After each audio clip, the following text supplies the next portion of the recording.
সুন্দরী নারীগুলো রয়েছে তোমার অপর একটা হাতে তুলে দেওয়া হবে। সেদিন যদি আমার আপনার নবী এই দুইটা জিনিসের লোভ যদি আমার আপনার নবীর অন্তরের ভিতরে জায়গা পেত, ইসলাম এতদূর পর্যন্ত পৌঁছাতো। আমার আপনার নবী সেই লোভ করেছিল? করেনি। একটা বার ভেবে দেখুন, এই যুদ্ধের ময়দানে টন টন রক্ত সাহাবায়ে কেরামদের ঝরিয়ে আজ আমার আপনার কাছে ইসলাম পৌঁছে গেছে। একটা বার ভেবে দেখুন, গরুর গোশত খাওয়ার নামটা মুসলমান না, আর কলেমা পড়ার নামটা মুসলমান না। যদি গরুর গোশত খাওয়ার নাম যদি মুসলমান হয়, শগুন এক নম্বর মুসলমান। বুঝতে পারেননি? গরুর গোশত খাওয়ার নাম যদি মুসলমান হয়, পৃথিবীর জমিনে একটা প্রাণী আছে যার নাম শগুন, হলে এক নম্বর মুসলমান। ভেবে দেখেছেন? আর নবী দেখলে তাদের কি বলে? যারা নবীকে চামড়া চোখে দেখেছে তাদের কি বলে? সাহাবী বলে। এখন আপনাদের কাছে আমি বিচার দিচ্ছি, নবী দেখলে যদি সাহাবী হয়, রাসূলুল্লাহর চাচা আবু জেহেল কত নম্বর সাহাবী রাসূলুল্লাহর? জায়গা সব বুঝতে পেরেছেন? তাহলে কালেমা পড়ার নাম মুসলমান না, গরুর গোশত খাওয়ার নামও মুসলমান না, এবং নবী দেখলে তাদেরকে সাহাবী বলা যাবে না। যে ব্যক্তি লা ইলাহা ইল্লাল্লাহু মুহাম্মাদুর রাসূলুল্লাহ এই কলেমাটা মুখে পড়ে নিয়ে তার অন্তরে জায়গা দিয়ে এই কলেমাটাকে অন্তর দিয়ে মেনে নেবে, সেই ব্যক্তির নাম হলো মুসলমান। জোরে বলুন, আরে চিল্লে বলুন না সুবহানাল্লাহ। তাহলে সেই কলেমার জায়গা দিতে হবে। অন্তরে থাকবে ওয়াহদাহু লা শারীকা লা, এক আল্লাহ হলেন আমার রব, এক আল্লাহ হলেন স্রষ্টা। সেই ওয়াহদাহু লা শারীকা লাকে যদি মেনে নিতে পারি, তাহলে আমার আপনার নামটা মুসলমানের খাতায় থাকবে। জোরে বলুন সুবহানাল্লাহ। একটা বার ভেবে দেখুন, পৃথিবীর জমিনে আল্লাহ পাক রব্বুল আলামিন একটা সময়ে এক একজন নবীকে পৃথিবীর জমিনে প্রেরণ করেছিলেন। তার কারণ মানুষকে সত্যের পথ দেখানোর জন্য, সত্যের দিশারি দেওয়ার জন্য আল্লাহ পাক যুগে যুগে একটা পয়গম্বর আলাইহিস সালাম, নবী আলাইহিস সালামকে পৃথিবীর জমিনে আল্লাহ পাক প্রেরণ করেছিলেন। একটা বার ভেবে দেখুন, বর্তমান যুব সংরক্ষণের মুসলমানরা আজকেরা কোরআন ছেড়েছে, হাদিস ছেড়েছে। আজকে মুসলমানের বাচ্চাগুলো পাঁচ ওয়াক্ত নামাজরা মসজিদে যায় না। মসজিদে আজান হচ্ছে, চাচা প্যাকেট নিয়ে আস্তে আস্তে মার্কেটের দিকে চলতে শুরু করেছে। চাচা যখন দুনিয়ার জমিনে কোনো মাইয়াত হাজির হয়ে যায়, জানাজার নামাজ হাজির হয়ে যায়, চাচা পাঁচ ওয়াক্ত নামাজ নেই, কিন্তু জানাজার কাতার চাচার আগে পাওয়া যায়। এরকম চাচা আপনাদের দিকে নেই? আছে না? তাহলে একটাবার চিন্তা করে দেখুন, জানাজা হলো তোমার জন্য ফরজ নয়, জানাজা হলো ফরজে কিফায়া। যদি গ্রামবাসী মিলে একটা মাইয়াত, ইমাম সাহেব আর কমপক্ষে দুজন যদি জানাজার কাতারে দাঁড়িয়ে যায়, ওর জানাজা সহি হয়ে যাবে, কবরস্থ করা যাবে। কিন্তু তুমি যে পাঁচ ওয়াক্ত নামাজ ছেড়ে দিচ্ছ, এই নামাজের হিসাব কে দেবে খোদার দরবারে? কে দেবে তোমার? কিছু মুসলমান দেখতে পাওয়া যায় তারা জানাজার নামাজ পড়ার জন্য সেই জায়গাতে হাজির হয়েছে, কিন্তু তারা জোহরের নামাজ পড়েনি। এমন মুসলমান নেই? এরা কোন ধরনের মুসলমান আমার তো বুঝে আসে না। আরে জানাজার নামাজ পড়তে এসেছে ও দোয়া করার জন্য। দোয়া তো নাকি জানাজা মানে দোয়া, আরে দোয়া করতে এসেছে ও জানাজার নামাজে যে সানা পড়ে, যে সানা পড়ে ও সানাটাও বলতে পারে, যে দরুদ ইব্রাহিমটা পড়ে কি কোন একটা দরুদ পড়ে, সে দরুদটাও জানে না। আরো একটা দোয়া রয়েছে, সে দোয়াটাও জানে না। ও সমস্ত কি করতে এসে বলেন? ও লাস্টটাকে জ্বালাতে এসে না, ওর জন্য দোয়া করতে এসে একবার ভেবে দেখেছেন? ও লাশের আযাব হবে না সওয়াব হবে? ইমাম সাহেব বলতে সুবহানাকাল্লাহুম্মা ওয়া বিহামদিকা ওয়া তাবারাকা ইসমুকা ওয়া তাআলা জাদ্দুকা ওয়া জাল্লা সানাউকা, বলতে সুবহানাল্লাহ সুবহানাল্লাহ সুবহানাল্লাহ। সুবহানাল্লাহ বলে কতদিন চলবে? ভেবে দেখেছেন একবার? সুবহানাল্লাহ সুবহানাল্লাহ কতদিন চালাবেন? হ্যাঁ, কতদিন চালাবেন সুবহানাল্লাহ? সুদরে যান, মসজিদের ইমামের সঙ্গে যোগাযোগ করে, মাদ্রাসার ছেলেদের সঙ্গে যোগাযোগ করে কমপক্ষে 4 রাকাত নামাজে 4 রাকাত সুন্নত পড়ার জন্য 4টে সূরা মিলিয়ে পড়তে হবে। এই 4টে সূরা, কমপক্ষে 4টে সূরা শিখে যান। শিখে গেলে আপনার 5 ওয়াক্ত নামাজই হয়ে যাবে। বলুন সুবহানাল্লাহ। একটা কথা ভেবে দেখুন, আল্লাহ পাক এই নামাজটাকে, আল্লাহ পাকের নবী মানুষের দরবারে পৌঁছানোর জন্য কত না কষ্ট করেছেন, আমার নবী কতটা নির্যাতন ভোগ করেছেন। আল্লাহ পাক যুগে যুগে একটা করে পয়গম্বর আলাইহিস সালামকে পৃথিবীর জমিনে প্রেরণ করেছেন শুধুমাত্র সত্যের দিশারি দেখানোর জন্য। কিন্তু আমার আপনার এই মুসলমান ঘরে জন্ম নেওয়ার জন্য এক ফোঁটা রক্ত আমার আপনার ঝরাতে হয়নি। একটাবার ভেবে দেখুন, একটা টাইমে আল্লাহ পাকের নবী হযরত নূহ আলাইহিস সালাম পৃথিবীর জমিনে কালমার বাণী শুনিয়েছিল। এই নূহ আলাইহিস সালামের 3 পুত্র ছিল। আল্লাহ পাকের নবী হযরত নূহ আলাইহিস সালামের একটা পুত্র ছিল, তার নাম ছিল হাম। এই হাম হিন্দুস্তানে এসে মুশরিক হয়ে গিয়েছিল, মূর্তি পূজা করত, ঠাকুর পূজা করত। এই হামের একটা সন্তান ছিল যার নাম ছিল আজম। এই আজম সেও মূর্তি পূজা করত, সেও এমন করে ঠাকুর পূজা করত। এই আজমের পুত্রর নাম ছিল কেনান। এই কেনান সেও মূর্তি পূজা করত, ঠাকুর পূজা করত। এই কেনান যে ছেলেটার নাম, এই কেনানের সন্তান ছিল বাদশা নমরুদ। এই নমরুদ বাদশা তামাম বিশ্ব জুড়ে রাজত্ব করেছেন। বুঝতে পারেননি কি বলছি? পৃথিবীর জমিনে হযরত নবী সুলাইমান আলাইহিস সালাম तमाम বিশ্ব জুড়ে রাজত্ব করেছেন। আর বাদশা জুলকারনাইন আর ইহুদি বেঈমানদের ভিতরে বাদশা নমরুদ तमाम বিশ্ব জুড়ে রাজত্ব করেছেন। আপনি কত টাকার মালিক? আপনি আমি কত টাকার মালিক? तमाम বিশ্ব জুড়ে নমরুদ বাদশা রাজত্ব করেছে। নমরুদ বাদশাকে আল্লাহ 700 বছর আল্লাহ পাক তার হায়াত দিয়েছিলেন। তার এতটা ধন সম্পদ ছিল, এতটা সৈন্য সামন্ত ছিল, পাশে আসে যে সমস্ত রাজা বাদশা ছিল সকলের সঙ্গে যুদ্ধ করে করে করে করে তাদের সৈন্যগুলো কাটতে কাটতে কাটতে কাটতে সে একটা ভীষণ সাম্রাজ্যের মালিক হয়েছিল। আল্লাহ তাকে দিয়েছিল। মানে ইহুদি খ্রিস্টান আল্লাহ তাদেরকে দেয় না, সবই তো আল্লাহ দিচ্ছে তাদের। যারা হিন্দুদের কে খাওয়াচ্ছে, সবই তো আল্লাহ। খ্রিস্টানদের কে খাওয়াচ্ছে, সবই আল্লাহ। যিনি মুসলমানদের খাওয়াচ্ছেন তিনি হলেন আমার আল্লাহ। জোরে বলুন সুবহানাল্লাহ। তো নমরুদ বাদশাকে আল্লাহ এতটা পরিমাণে ধনরত্ন দিয়েছিল, সে তার প্রজাদিগকে বলতে লাগলো যে দেখো আমি হলাম খোদা, বলুন নাউজুবিল্লাহ। সে নিজেই খোদা বলে দাবি করেছিল।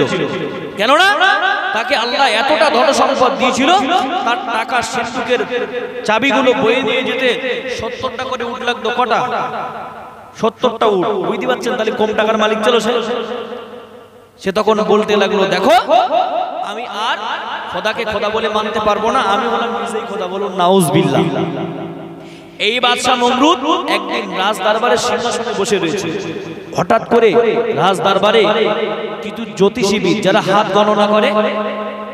গণনা করে বলে দেয় যে তোমার এই হয়েছে, ওই হয়েছে, অমুক দিন ওই হবে। জ্যোতিষীবিদ তারা যে বাদশা নামদারকে সালাম করলেন। ভাই আমার গভীরভাবে বুঝুন, উলামায়ে বুঝবেন না গমিয়ারি। আল্লাহ পাকের নবী ইব্রাহিম আলাইহিস সালামের জামানাতে আল্লাহ পাকের নবী হযরত নূহ আলাইহিস সালামকে আল্লাহ পাক এমন করে যেমন পৃথিবীর জমিনে প্রেরণ করলেন, আল্লাহ পাকের নবী নূহ আলাইহিস সালামের বংশধর এমন করে যখন বাদশা নমরুদ যখন আল্লাহ পাক এতটা তাকে সৈন্য সামন্ত দিয়েছে, এতটা সাম্রাজ্যের অধিকারী মালিক আল্লাহ পাক বানিয়ে দিয়েছে, সেই নমরুদ বাদশা পৃথিবীর জমিনে নিজেকে খোদা বলে দাবি করলো। ও বাচ্চা ভাইরা মনে রেখে দিন, এমন করে বাদশা নমরুদ রাজ দরবারের রাজ সিংহাসনে বসে রয়েছে। হঠাৎ করে দেখতে পাওয়া যায় কয়েকজন জ্যোতিষীবিদ যে বললেন, বাদশা নামদারকে সালাম দিয়ে বললেন, এ বাদশা নামদার, না না না না না না, আমরা আকাশে একটা তারকা উদিত হতে দেখেছি। সেই তারকাটা আসমানে যেমনি উদিত হয়েছে, ওনার ফলাফল এমন করে ভাগ্যের পরিবেশ আমরা বুঝতে পেরেছি। ওই তারকাটা গণনা করে দেখতে পেয়েছি আজ থেকে 3 দিনের ভিতরে একটা সন্তান তার মায়ের উদরের ভিতরে স্থান লাভ করবে, আর ওই সন্তানটা আপনার শত্রুতে পরিণত হয়ে যাবে। হে বাদশা নামদার, একবারের জন্য শুনে রাখুন, আমরা জ্যোতিষীবিদরা যতটা পরিমাণে গণনা করে বুঝতে পেরেছি, ওই সন্তানটা শুধুমাত্র আপনার শত্রুতে পরিণত হবে এটাও নয়, ওই সন্তানের হাতে আপনার জীবন পর্যন্ত বিসর্জন দিতে হবে। জোরে বলুন সুবহানাল্লাহ। বাদশা নমরুদের চোখটা তখন কপালে উঠে গেল, হায় রে একই সর্বনাশ। জ্যোতিষীবিদদের কথা যদি সত্যি হয় তাহলে আমার মস্তানি সব ভেঙে যাবে। জ্যোতিষীর কথা যদি সত্যি হয় তাহলে আমার মস্তানি আজ থেকে সব বন্ধ হয়ে যাবে। আস্তে আস্তে আস্তে আস্তে করে বাদশা নমরুদ বললেন, দেখো যাও, আজ থেকে 3 দিন স্বামী স্ত্রী কোনো সংগ্রাম করতে পারবে না।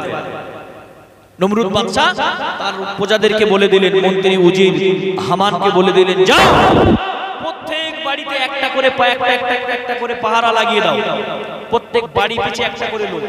আজ থেকে 3 দিনের ভিতরে যেন কোনো স্বামী স্ত্রী এক জায়গায় না হতে পারে। কেননা যদি স্বামী স্ত্রী এক জায়গায় হয় ওই মিলনে একটা সন্তান হবে, জ্যোতিষীর কথা যদি ঠিক হয় তাহলে আমার সব শেষ। বাদশা নমরুদ বাদশা এমন করে প্রত্যেকের বাড়িতে একটা করে পাহারাদার লাগিয়ে দিয়েছে। এই নমরুদের একজন দেহরক্ষী ছিল, তার নাম ছিল আজর। কেউ বলেছেন তারিক কুমার, কেউ বলেছেন আজর, যাই বা হোক অধিকাংশ কিতাবের ভিতরে পড়েছে আজর। এই আজর নামে নমরুদের একজন দেহরক্ষী ছিল। সে নমরুদের একটা পাশে দাঁড়িয়ে সারা রাত এক হাতে একটা বাতি তলোয়ার নিয়ে আর এক হাতে একটা বাতি নিয়ে সারাটা রাত ওই জায়গায় দাঁড়িয়ে দাঁড়িয়ে পাহারা দিত। এখন যখন প্রজাগণকে যখন বাদশা নমরুদ যখন এমন একটা ঘোষণা জারি করে দিয়েছে, প্রত্যেকের ঘরে ঘরে সিকিউরিটি হিসাবে একটা করে মানুষ দাঁড়িয়ে গেছে। এখন দেখতে পাওয়া যায় যে নমরুদ বাদশা এই ঘোষণা জারি করার পরে নমরুদের যিনি দেহরক্ষী, এর নাম তো আজর, এই আজরের ঘরটা ফাঁকা আছে। মানে আজর যদি নমরুদের পাশে থাকে, নমরুদ বাদশা ভাবছে যে ওর ঘরটা তোরা ফাঁকা দে। বুঝতে পারেন কি বলেছি? সে যদি আমার কাছে সর্বক্ষণ থাকে তাহলে তার তো স্ত্রী সঙ্গম করতে পারবে না, মিলন ঘটবে না, অর্থাৎ তোর আমার কোনো টেনশন নেই, ওই ঘরটা ফাঁকা দিয়েছে। এদিকে দেখতে পাওয়া যায় আজরের স্ত্রী সেই রাতের বেলা, আজরের স্ত্রী যেন মনে একটা সঙ্গমের জন্য মনে একটা প্রবল জ্বালা যন্ত্রণা বেদনা শুরু হয়ে গেছে। আজকে যদি এই গভীর রাতের বেলা আমার স্বামীকে যদি পেতাম, আমার মনটা আনন্দই ভরে যেত, আমার মনটা তৃপ্তি হতো। এইরকম ভাবে আজরের স্ত্রী খুব ভালোভাবে সাজসজ্জা করে বাড়িতে অপেক্ষা করতে লাগলেন, কিন্তু আজর সেই দিন আর বাড়ি যাচ্ছে না, সেই দিন আর বাড়ি যাচ্ছে না। এখন আজরের স্ত্রী ওই কামবাসনা মনস্কামনা পূর্ণ করার জন্য ঘর ছেড়ে আস্তে আস্তে আস্তে আস্তে আস্তে করে দুটো একটা পা কদম তুলতে তুলতে বাদশা নমরুদের রাজ দরবারের দিকে আসছেন। বলুন সুবহানাল্লাহ।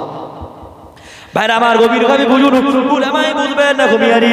এমন করে যখন আজর কুমারী স্ত্রী যখন মনস্কামনা পূরণের জন্য মনের তামান্না মিটানোর জন্য এমন যখন জ্বালা যন্ত্রণা বন্ধুর ভিতরে শুরু হয়ে গেছে, ওদিকে আজর কুমারের মনের ভিতরে জ্বালা শুরু হয়ে গেছে। না না না না, আমি যদি নমরুদের দেহরক্ষী না হতাম, আজকে আমার বিবির কোলে যে আমি শুয়ে থাকতে পারতাম, আমার বিবির কাছে যে আমি থাকতে পারতাম না। না না না, ও বাচ্চা ভাইরা মনে রেখে দিন, কিতাব লেখকেরা বর্ণনা করেছেন আজর কুমারীর স্ত্রী এমন করে টুক টুক টুক টুক টুক টুক করতে করতে আস্তে আস্তে আস্তে করে নমরুদের রাজ দরবারে পৌঁছে গেলেন। নমরুদের রাজ দরবারে জঙ্গি পৌঁছে গেলেন। মহান আল্লাহ পাক রব্বুল আলামিন সঙ্গে সঙ্গে সঙ্গে সঙ্গে একটা ফেরেশতা পাঠিয়ে দিলেন। যা ফেরেশতা চলে যা, আমার মালাইকা ফেরেশতা চলে যা ওই বাদশা নমরুদের রাজ দরবারে ওই যে আজর কুমার নামে একজন ব্যক্তি রয়েছে, ওই নমরুদের দেহরক্ষীর কাছ থেকে ওই তলোয়ারটাকে নিয়ে নিবি, ওর হাতের বাতিটা তুই নিয়ে নিবি, নিয়ে নিয়ে ওই আজর কুমারকে তার স্ত্রীর সংগ্রামের কাজটা করার জন্য তুই একটু সহযোগিতা করে দে। বলুন সুবহানাল্লাহ। ও বাপজি ভাইরা মনে রেখে দিন, এমন করে মহান আল্লাহ পাক ফেরেশতা পাঠিয়ে দিলেন। আজর কুমারের হাত থেকে তলোয়ারটা নিয়ে বাতিটাকে নিয়ে আল্লাহ পাকের মালাইকা ফেরেশতা বাদশা নমরুদের পাশে দাঁড়িয়ে রয়েছেন। হঠাৎ করে দেখতে পেলেন আজর কুমার, দেখতে পেলেন না না না না, আমার স্ত্রী আমার দিকে ছুটে ছুটে ছুটে ছুটে আসছে। ও বাপজি ভাইরা মনে রেখে দিন, এমন করে যখন আজর কুমার তার স্ত্রীটাকে জমনি দেখেছেন, সঙ্গে সঙ্গে তার যেন মনে আর একটা আনন্দের জ্বালা শুরু হয়ে গেছে। কিছুক্ষণের মধ্যে দেখতে পাওয়া যায় আজর কুমার ওই নমরুদের দেহরক্ষী হিসাবে দাঁড়িয়েছিল, ওর পাশে ছিল একটা কামরা।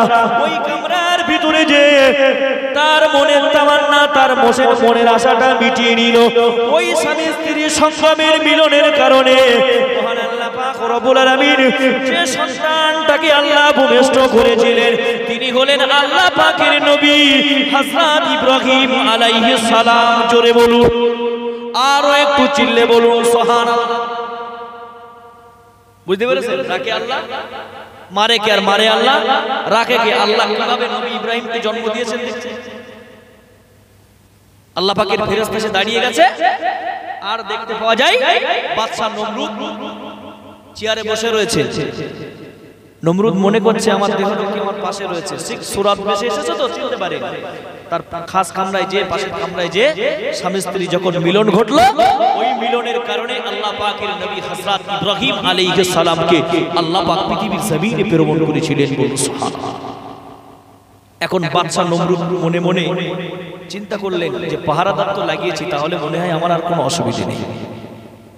বাইরে আমার গভীরভাবে বুঝুন, উলামায়ে বুঝবেন না গভীরে আল্লাহ পাকের নবী হযরত ইব্রাহিম আলাইহিস সালাম যখন দুনিয়ার জমিনে ভূমিষ্ঠ হয়ে গেলেন, ও বাচ্চা ভাইরা মনে রেখে দিন, আল্লাহ পাকের নবী হযরত ইব্রাহিম আলাইহিস সালাম এমন করে যখন মায়ের উদরের ভিতরে স্থান লাভ করলেন, দেখতে পাওয়া যায় দুই একদিন বাদে আবার জ্যোতিষবিদরা আসলেন, সে বাচ্চা নামদারকে সালাম দিলেন, সালাম জানিয়ে বললেন, হে আমাদের বাচ্চা নামদার শুনে রাখুন, না না না না না, আমরা যে আকাশের তারকাটা দেখেছিলাম, আমরা যে জ্যোতিষবিদরা ভাগ্যটা গণনা করে বলেছিলাম আপনার জীবন বিপন্ন হয়ে যাবে, আপনার সাম্রাজ্য বিপন্ন হয়ে যাবে, আপনার জাহান পর্যন্ত বিপন্ন হয়ে যাবে হুজুর, আগামীকাল আমরা আবার গণনা করে দেখেছি সেই সন্তানটা তার মায়ের উদরের ভিতরে স্থান লাভ করেছেন। জোরে বলুন সুবহানাল্লাহ।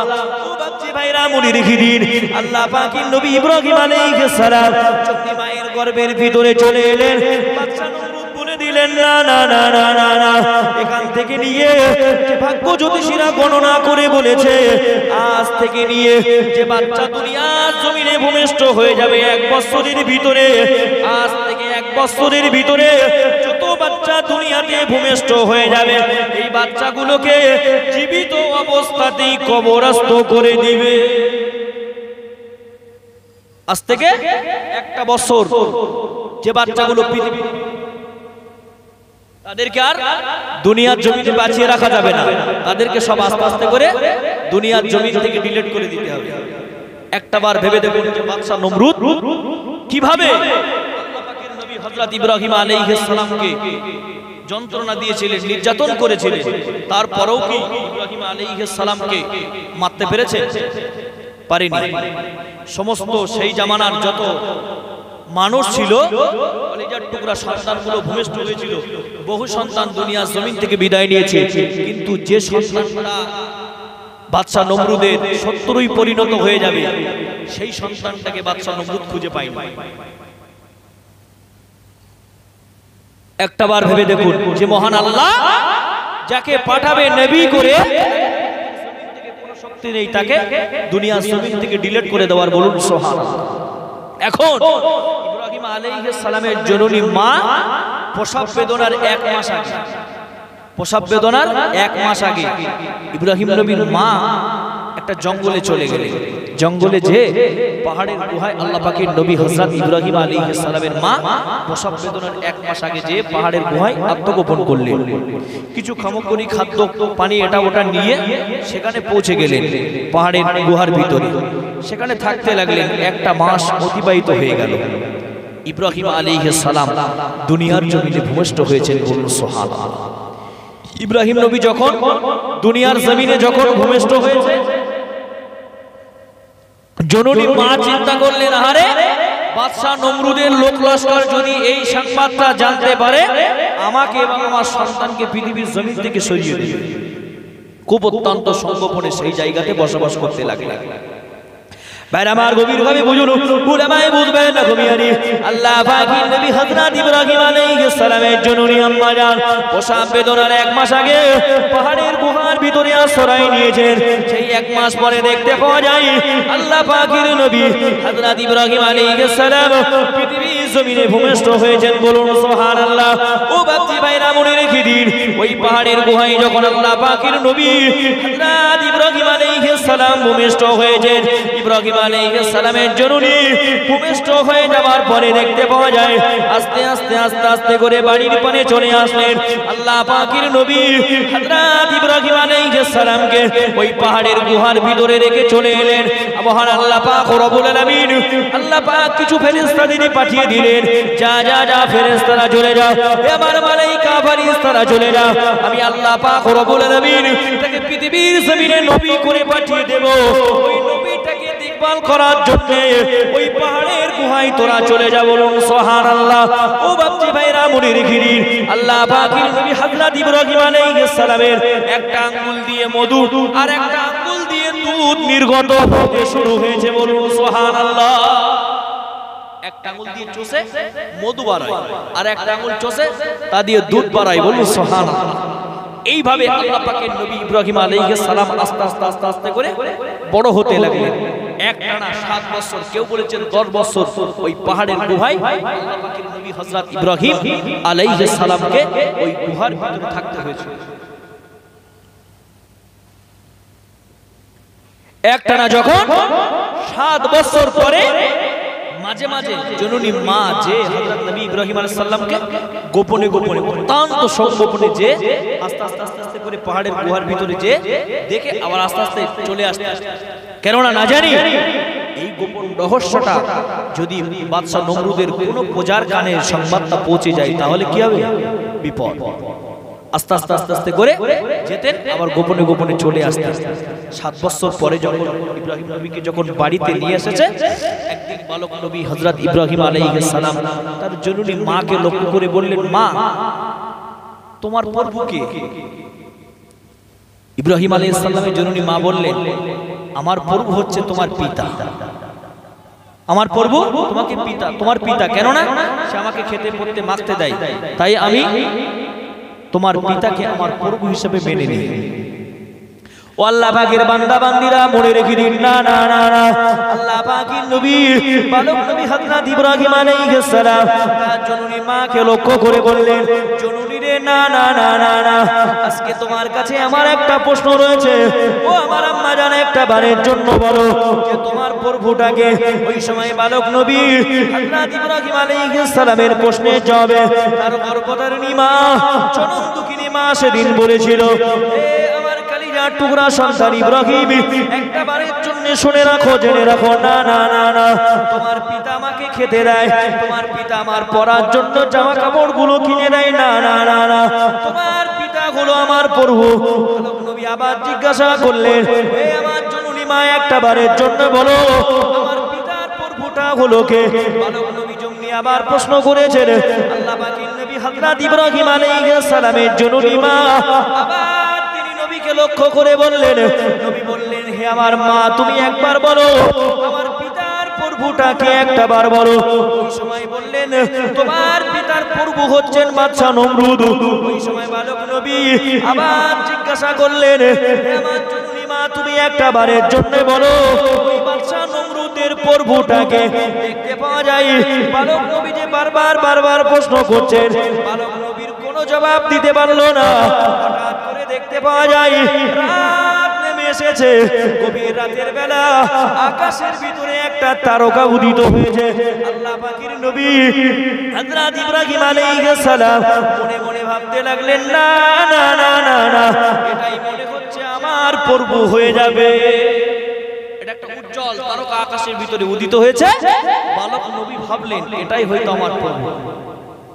যখন রাত শেষ হয়ে আসতেছে, আস্তে আস্তে আস্তে করে তারাটা যখন ডুবে যাচ্ছে, বালক নবী ভাবলেন, জানা এটা কোনোদিন প্রভু হতে পারে না, যেটা অস্তমিত যায় আবার উদিত হয়, সে কোনোদিন প্রভু হতে পারে না। জোরে বলুন সুবহানাল্লাহ।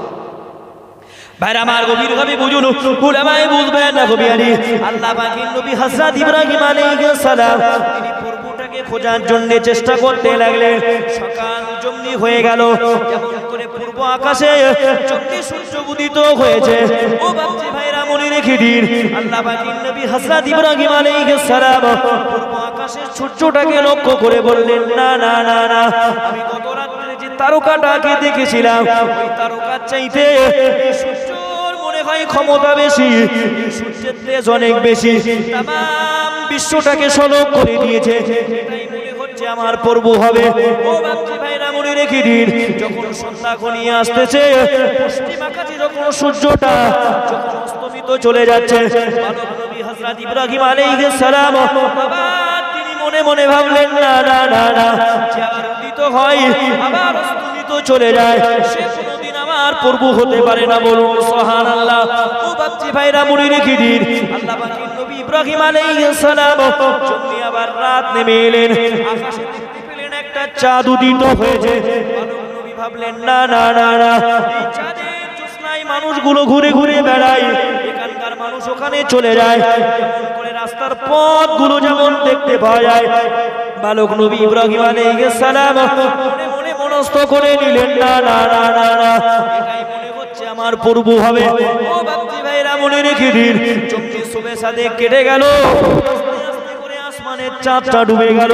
বালক নবী ইব্রাহিম আলাইহিস সালাম মনে মনে ভাবলেন, না না না না, যেটা উদিত হয় আবার অস্তমিত চলে যায়, এটা কোনোদিন আমার পূর্ব হতে পারে না। জোরে বলুন সুবহানাল্লাহ। যেটা উদিত হয় আবার অস্তমিত যায়, সেটা কোনোদিন পূর্ব হতে পারে না। একটাবার ভেবে দেখুন যে নবী ইব্রাহিম আলাইহিস সালাম কত কষ্ট করে দরজা পেয়েছিলেন। বলুন সুবহানাল্লাহ। কত কষ্ট করে, কত নির্যাতন সহ্য করে আল্লাহ পাক তাকে নবুয়ত দিয়েছিলেন। একটাবার ভেবে দেখুন, আল্লাহ পাকের নবী ইব্রাহিম আলাইহিস সালামকে আল্লাহ পাক 1 লক্ষ মতান্তরে 2,23,999 জন নবী আল্লাহ পৃথিবীতে প্রেরণ করেছেন, কিন্তু আল্লাহ কোন নবীকে খলিল বলে আখ্যায়িত করেন না। খলিল শব্দের অর্থ হলো বন্ধু। কোন নবীকে আল্লাহ খলিল বলে ডাকেননি, যেটা ডেকেছে আল্লাহ পাকের নবী হযরত ইব্রাহিমকে। বলুন সুবহানাল্লাহ। কোন নবী আলাইহিস সালামকে আল্লাহ খলিল বলেন, শুধুমাত্র ইব্রাহিম আলাইহিস সালামকে বলেছিলেন। এই খলিল বলে আখ্যায়িত যখন করেছিল, আল্লাহ পাকের ফেরেশতারা বলেছিল, আল্লাহ আমরা তোমার দিবা রাত করে ইবাদত বন্দেগী উপাসনা আরাধনা করি, কিন্তু আমাদের মাঝে তুমি কাউকে খলিল বলো না, আমরা তোমার সর্বক্ষণ ইবাদত করি। আল্লাহ ওই দুনিয়ার জমিনে ইব্রাহিমকে কেন তুমি খলিল বললে, কেন তুমি খলিল বলে ডেকেছো? এই অনেক ঘটনা রয়েছে।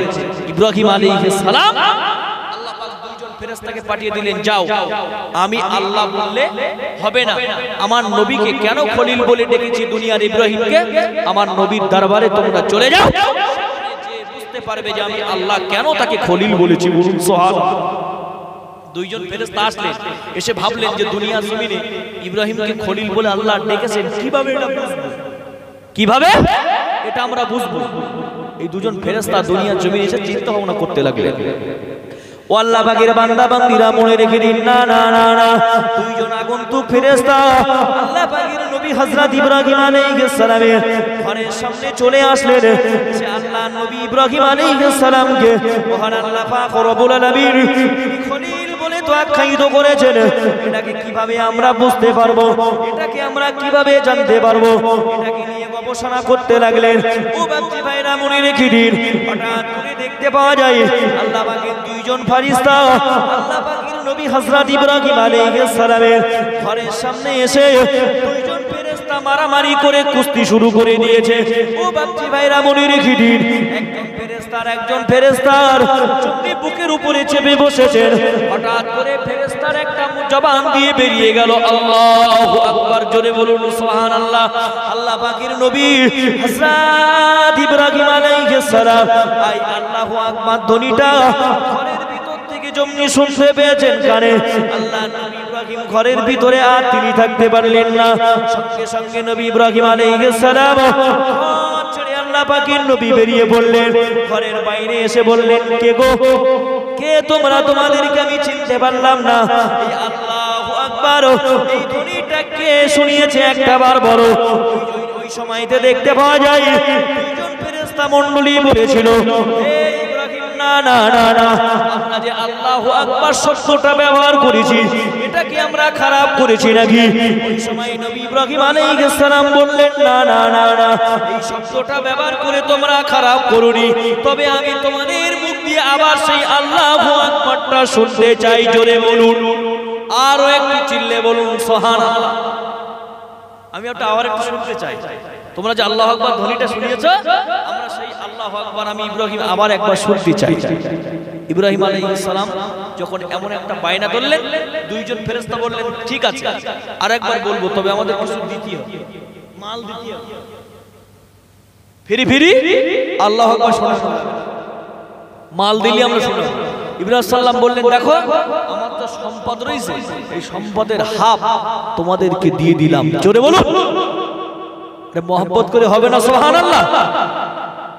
আল্লাহু আকবার এই বাণীটার আওয়াজটা শোনার জন্য ফেরেশতাদের মুখ দিয়ে হযরত নবী ইব্রাহিম সাল্লাম বললেন আমার হাফ সম্পত্তি আমি তোমাদেরকে দিয়ে দিলাম, বলুন সুবহানাল্লাহ।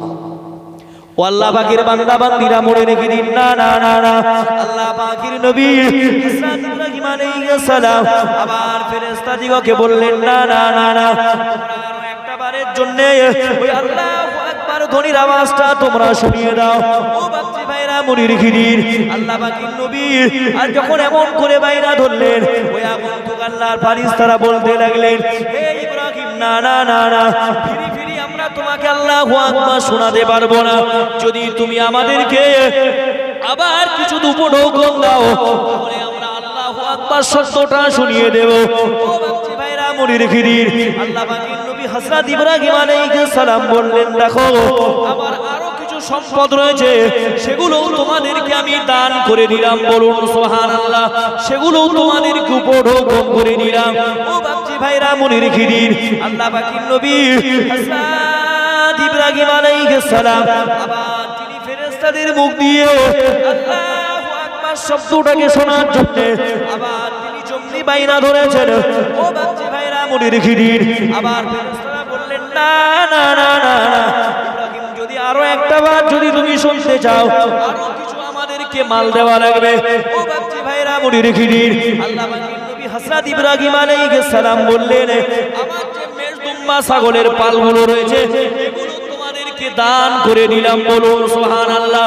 আরো একটা বার আল্লাহু আকবার শুনিয়ে দিলেন, বলুন সুবহানাল্লাহ।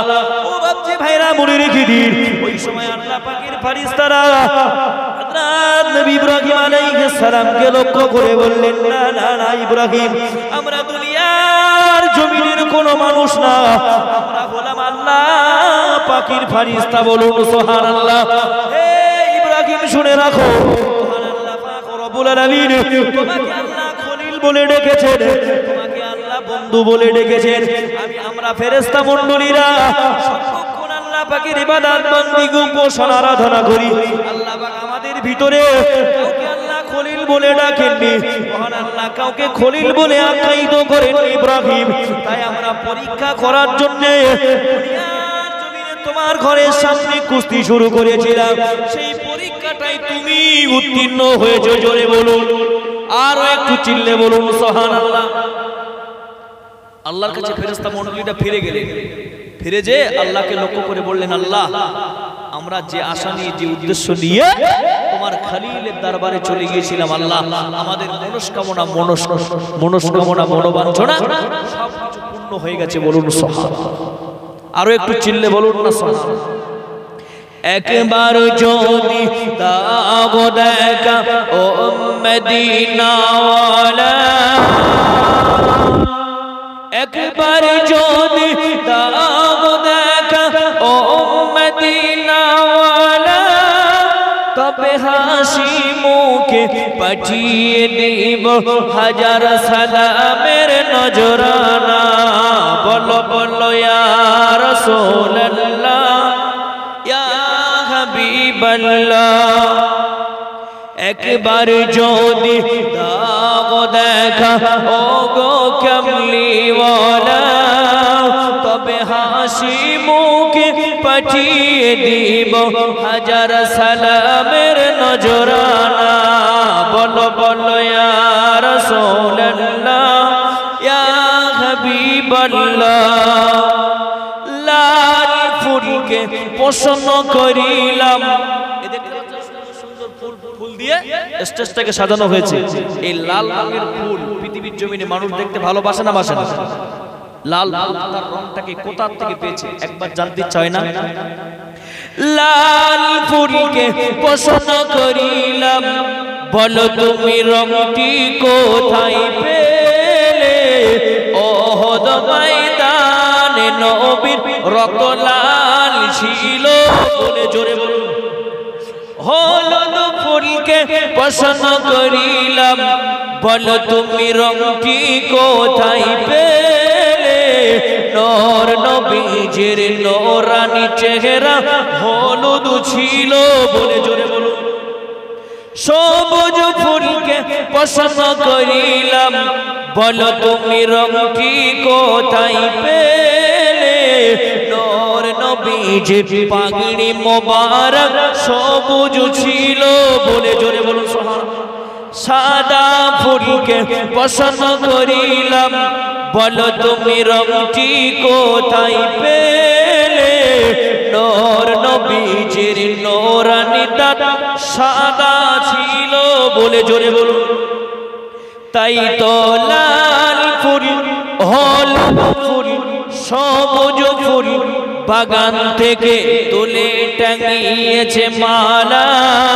তবে আখিরি দোয়ার আগে দাঁড়িয়ে পাঠাবে হাজার কিয়ামের নজরানা। বলো বলো ইয়া রাসূলুল্লাহ।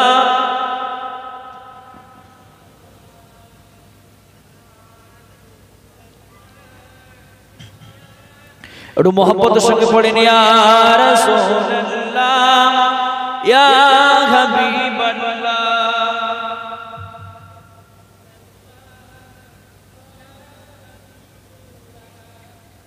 তাহলে একবার চিন্তা করেছেন যে নবী আলাইহিস সালাম পৃথিবীতে এসেছে আমাদের কাছে কালমার বাণী নিয়ে, সত্যর পথটা দেখানোর জন্য, জান্নাতের পথটা দেখানোর জন্য, কিন্তু তাদেরকে কত কষ্ট করতে হয়েছে একবার ভেবে দেখেছেন না? হযরত নবী ইব্রাহিম আলাইহিস সালাম একটা দিন তার পিতাকে জিজ্ঞাসা করলেন, আব্বা তোমার প্রভুটা কে? আজর কুমার তিনি বললেন যে আমার বাচ্চা নমরুদ হলেন আমার খোদা। নমরুদের যে সমস্ত দেব দেবী রয়েছে তাদেরকে আমি পূজা আস্থানা করি। নবী ইব্রাহিমের পিতা বলছেন। আল্লাহ পাকের নবী হযরত ইব্রাহিম আলাইহিস সালাম বলেন, দেখো যে তুমি খোদার অনুসরণ করছো এটা হলো তোমার খোদা নয়। এইরকম একটা খোদাকে তুমি অনুসরণ করো না, যিনি তোমার সৃষ্টিকর্তা, যিনি আহকামুল হাকিমিন রব্বুল আলামিন, সেই আল্লাহকে তুমি তালাশ করো একটাবার। হযরত নবী ইব্রাহিম আলাইহিস সালামের পিতা কোন রকমের কোনো কথাবার্তা না বলে আল্লাহর নবী হযরত ইব্রাহিম আলাইহিস সালাম এর জামানায় একটা মেলা বসতো, মেলা, বিশাল একটা মেলা বসতো। সেই মেলায় ন্যাংটা মেয়ে ছেলের ড্যাস হতো, উলঙ্গ মেয়ে ছেলের ড্যাস হতো। সেই মেলাতে নিয়ে যাওয়ার জন্য আল্লাহ পাকের নবী হযরত ইব্রাহিমকে দাওয়াত করছে তার পিতা, সেই মেলাতে যাওয়ার জন্য। ইব্রাহিম আলাইহিস সালাম মুখটা তুলে বললেন, ইন্নী সাকিব, আমি অসুস্থ। কিন্তু তাহলে ইব্রাহিম নবী কি তখন সুস্থ ছিলেন? ইব্রাহিম নবী কি মিথ্যা কথা বলেছে? না। মানুষের সুস্থতা এবং অসুস্থতা হলো দুই রকম, একটা হলো মানসিক, একটা হলো শারীরিক। ইব্রাহিম আলাইহিস সালামের গোটা কওম ছিল মূর্তি পূজায় লিপ্ত, আল্লাহরে ছেড়ে দিয়েছে। সেদিকে দেখে হযরত নবী ইব্রাহিম আলাইহিস সালাম সেদিক মানসিক অবস্থা তিনি সুস্থ থাকতে পারেননি। জোরে বলুন, আর চিল্লে বলুন না সুবহানাল্লাহ। সকল ব্যক্তির আস্তে আস্তে আস্তে আস্তে মেলায় যাবে। হযরত নবী ইব্রাহিমের বাপ বললেন, দেখো ইব্রাহিম, যদি তুমি মেলায় এখন তো যদি নাও যাও, ওই মন্দিরে যাবা, ওই মন্দিরের ভিতরে যাবা, এই ফল নিয়ে, এই ফলগুলো, এই ফুলগুলো নিয়ে ওই ঠাকুরের কাছে যে একটু পুজো দিয়ে আস্তে আস্তে আস্তে আস্তে করে চলে আসবে। হযরত বালক নবী হযরত ইব্রাহিম আলাইহিস সালাম একটা খানচাই করে কিছু ফল পাকড় নিয়ে, কিছু ফলমূল নিয়ে, এমন করে হাতে একটা কুরুল নিয়ে আস্তে আস্তে আস্তে আস্তে করে ওই গির্জার ভিতরে প্রবেশ করলেন, মন্দিরের ভিতরে ঢুকে পড়লেন হযরত নবী ইব্রাহিম আলাইহিস সালাম। ভাই আমার গভীর ভাবে বুঝুন, উলামায়ে বুঝবেন না কবিয়ানি আল্লাহ পাকের নবী হযরত ইব্রাহিম আলাইহিস সালাম এমন করে যখন মেলায় যাবার জন্য বললেন, আল্লাহ পাকের নবী হযরত ইব্রাহিম আলাইহিস সালাম আসমানের দিকে তাকিয়ে বললেন, ইন্নী সাকিব, আমি অসুস্থ। না না না, ও বাচ্চা ভাইরা মনে রেখে দিন, আল্লাহ পাকের নবী হযরত ইব্রাহিম আলাইহিস সালাম এমন করে যখন মেলা দেখতে গেল না, তার পিতা বললেন, যা যা ইব্রাহিম চলে যাও, এই ফলমূলগুলো নিয়ে ওই ঘরে তুই চলে যাবি, তাদের পুজো আস্থানা দিয়ে আবার তুই বাড়িতে ফিরে আসবি। আর সকল মানুষ মেলা দেখতে চলে গেল। আল্লাহ পাকের নবী হযরত ইব্রাহিম আলাইহিস সালাম সঙ্গে একটা কুরুল হাতে করে নিয়ে টুক টুক টুক টুক টুক করে ওই মন্দিরের ভিতরে প্রবেশ করলেন। ও বাচ্চা ভাইরা মনে রেখে দিন, আল্লাহ পাকের নবী হযরত ইব্রাহিম আলাইহিস সালাম ওই ঠাকুর ঘরে প্রবেশ করে সব ঠাকুরগুলো মাটি দিয়ে তৈরি করা রয়েছে। আল্লাহ পাকের নবী হযরত ইব্রাহিম আলাইহিস সালাম একেবারে সবচেয়ে ছোট ঠাকুর থেকে আল্লাহর নবী শুরু করলেন। ঠাকুর থেকে প্রত্যেকের ধর তার মুন্ডু থেকে আলাদা করে দিয়েছেন।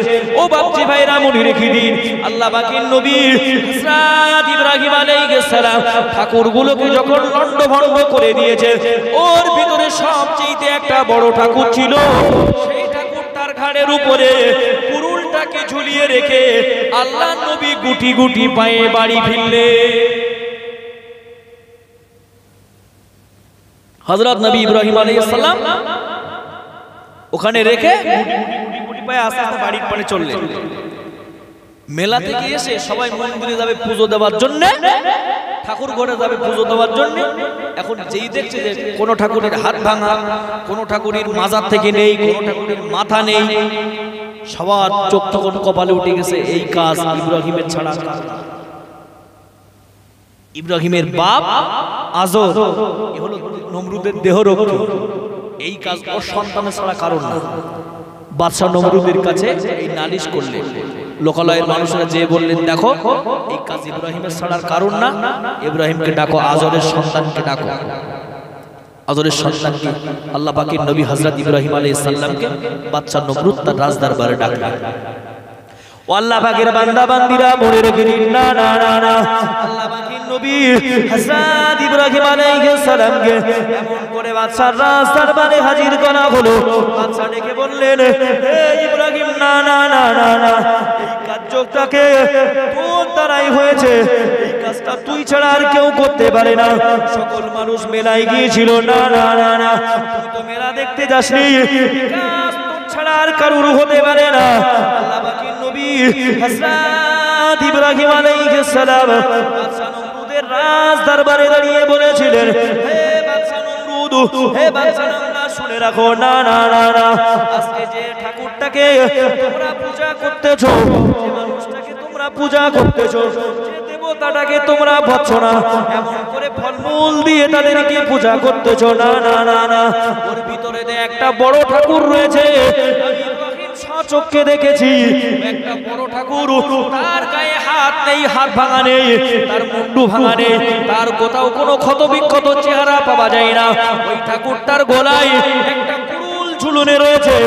ঠাকুরটাকে যদি তোমরা দেবদেবী বলে মেনে নাও, তাকে যদি তোমরা পূজা বলে মেনে নাও, তোমাদের স্রষ্টা বলে তোমরা যদি মেনে নাও, ওই ঠাকুরটার কাছে যে তোমরা একটা বার জিজ্ঞাসা করো কে ভেঙেছে। ও বাচ্চা ভাইরা মনে রেখে দিন, বাদশা নামদার নমরুদ এমন ডাগন্বিত হয়ে গেলেন। আল্লাহ নবী ইব্রাহিমকে বললেন, হে ইব্রাহিম, না না না না না না, ওই মাটির ঠাকুর কি কথা বলতে পারে? ওই মাটির ঠাকুর কি কোনো জবান ছেড়ে কথা বলতে পারে? ও বাচ্চা ভাইরা মনে রেখে দিন, আল্লাহ পাকের নবী হযরত ইব্রাহিম আলাইহিস সালাম ওই সময় বাদশা নমরুদকে লক্ষ্য করে বললেন, না না না না, যে ঠাকুরের গায়ে মাছি মশা বসলে তাড়াতে পারে না, যে ঠাকুর কথা বলতে পারে না, সেই রকম একটি দেবতাকে তোমরা পূজা করো কেন? যে কথা বলতে পারে না, গায়ে মাছি মশা বসলে তাড়াতে পারে না, এইরকম একটি দেবতাকে তোমরা পূজা অর্চনা করো কেন? যে জিজ্ঞাসা করো তাকে যে তোমাদের ওই আদ দেবতাগুলো যারা রয়েছে ভেঙেছে কি, একবার জিজ্ঞাসা করো। ও যদি চোখ থাকে দেখে নে। বাদশা নমরুদ বললেন, দেখো এই কাজে ইব্রাহিমের ছাড়া কারণ না। ইব্রাহিম আলাইহিস সালামকে মারার জন্য একটা ভীষণ একটা ময়দান, ফাঁকা ময়দান পাঁচিল দিয়ে ঘিরলেন।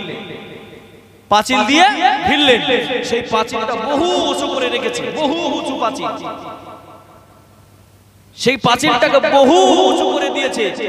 বনে জঙ্গল থেকে বাদশা নমরুদ তার লোকালয়ের মানুষদেরকে বললেন, যাও তোমরা বনে জঙ্গল থেকে তোমরা কাঠ কেটে আনো, এনে ওই পাঁচিলের ভিতরে তোমরা ফেলে দাও। বাদশা নমরুদের আদেশ অনুযায়ী ওই কাঠ এখান থেকে জঙ্গলে, জঙ্গল থেকে ও জঙ্গল ঘুরে ঘুরে কাঠ জমিয়ে জমিয়ে সেই জায়গাতে পাঁচিলের ভিতরে ফেলে দেওয়া হলো। সেই কাঠগুলোকে জ্বালিয়ে দেওয়া হলো। আকাব কিতাব লেখকেরা লিখছে, ওই উপর দিয়ে যদি একটা পাখি চলাচল করে, সেই পাখিটা সেই আগুনের তাপে পুড়ে সঙ্গে সঙ্গে ভস্ম হয়ে যাবে। সেই আগুনের তেজ কতটা একবার চিন্তা করে দেখেছে? পাপাত্ম ইবলিস শয়তান মানুষের সুরাত বেশে এসে সঙ্গে সেই দিন সহযোগিতা করেছিল যে বাদশা নমরুদ শুনে রাখো ইব্রাহিমকে আল্লাহ কিন্তু বাঁচিয়ে দেবে ইব্রাহিমের আল্লাহ বলে একজন আছে তিনি কিন্তু বাঁচাবে ওই ইব্রাহিমকে একটা চড়ক তৈরি করো দেখবেন মোবাইলে চড়ক বলে লিখবেন ইউটিউবে যে সার্চ করবেন যে চড়কের মেলা কেমন হয় একবার দেখে নেবেন ওই চড়ক বানিয়ে হযরত নবী ইব্রাহিম আলাইহিস সালামকে চড়কের মাধ্যম দিয়ে ওই আগুনের ভিতরে নিক্ষেপ করা হবে ভাইরা আমার গভীরভাবে বুঝুন উলামায়ে বুঝবেন না কবিয়ারি আল্লাহ পাকের নবী হযরত ইব্রাহিম আলাইহিস সালামকে মারবার জন্য বাদশা বিশাল একটা ময়দান হাজির করলেন সেখান থেকে বিশাল ময়দানে বিশাল একটা পাঁচিল গাড়লেন দূর দূরান্ত থেকে আর ভক্ত অনুভক্ত পূজাগণ এমন করে বন জঙ্গল থেকে কেটে এনে ওই পাঁচিলের ভিতরে ফেলে দিয়ে সেখানে আগুন জ্বালিয়ে দিলেন ও বাপজি ভাইরা মনে রেখে দিন চড়কের মাধ্যম দিয়ে আল্লাহ পাকের নবী হযরত ইব্রাহিম আলাইহিস সালামকে ওই আগুনের কুণ্ডলীর ভিতরে জমি ফেলে দেওয়া হবে ও বাপজি ভাইরা মনে রেখে দিন মহান আল্লাহ পাক রব্বুল আলামিন সঙ্গে মহান আল্লাহ আগুনকে লক্ষ্য করে বললেন কুল্লা ইয়া নারু কুনি বারদাও ওয়া সালামান আলা ইব্রাহিম বলুন সুবহানাল্লাহ ও বাপজি ভাইরা মনে রেখে দিন আল্লাহ পাকের নবী হযরত ইব্রাহিম আলাইহিস সালামকে জমি আগুনের কুণ্ডলীর ভিতরে ফেলে দেওয়া হলো মহান আল্লাহ পাক রব্বুল আলামিন সঙ্গে মহান আল্লাহ কোরআন শরীফের আয়াতে জানিয়েছে কুল্লা ইয়া নারু কুনি বারদাও ওয়া সালামান আলা ইব্রাহিম আল্লাহ আগুনকে লক্ষ্য করে বললেন হে আগুন না না না না না তুমি আমার ইব্রাহিমের জন্য তুমি ঠান্ডা হয়ে যাও তবে তুমি এমন ঠান্ডা হইও না ঠান্ডার কারণে আমার ইব্রাহিম কষ্ট পাবে জোরে বলুন সুবহানাল্লাহ হে আগুন তুমি নিভে যাও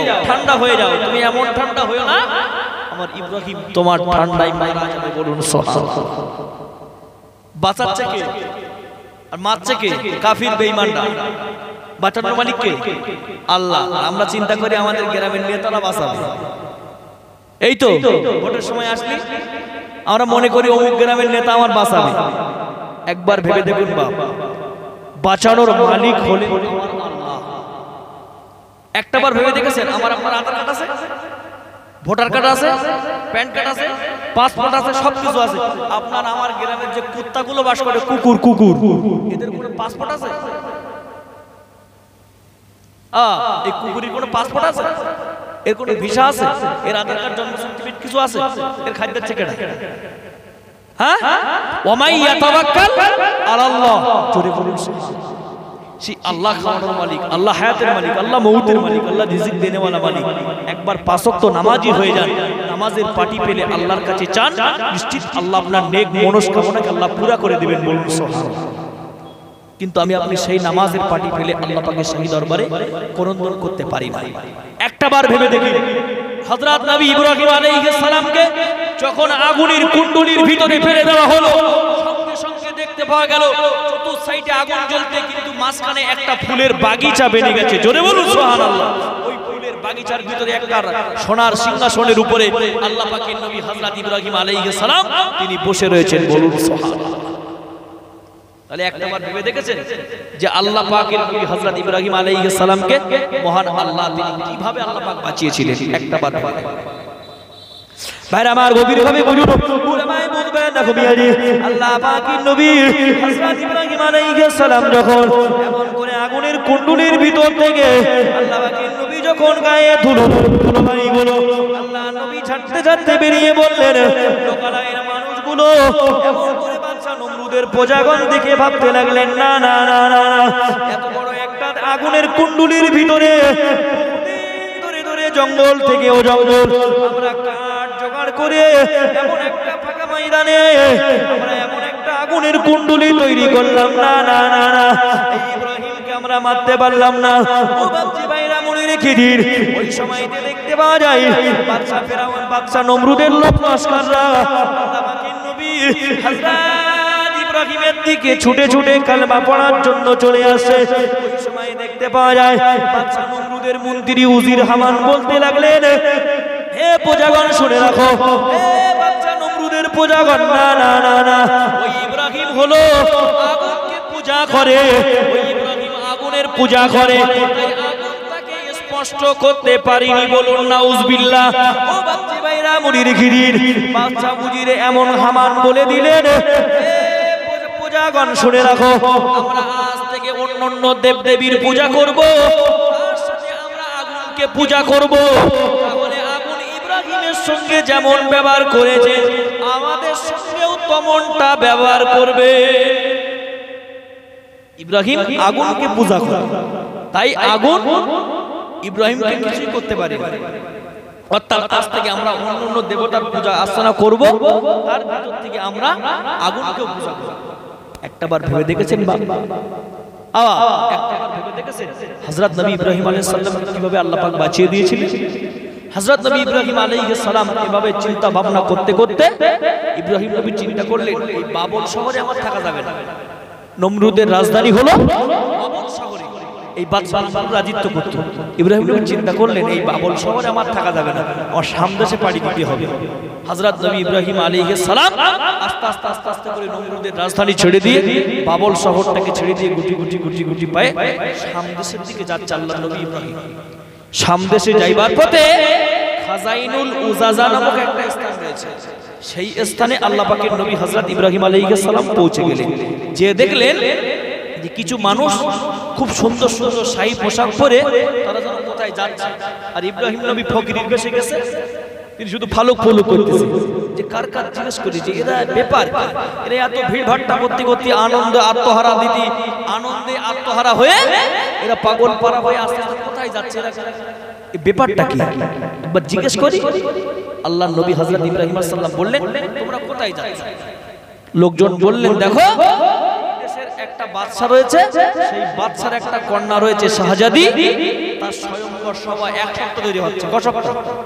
এক সপ্তাহ ধরে একটা অনুষ্ঠান হচ্ছে।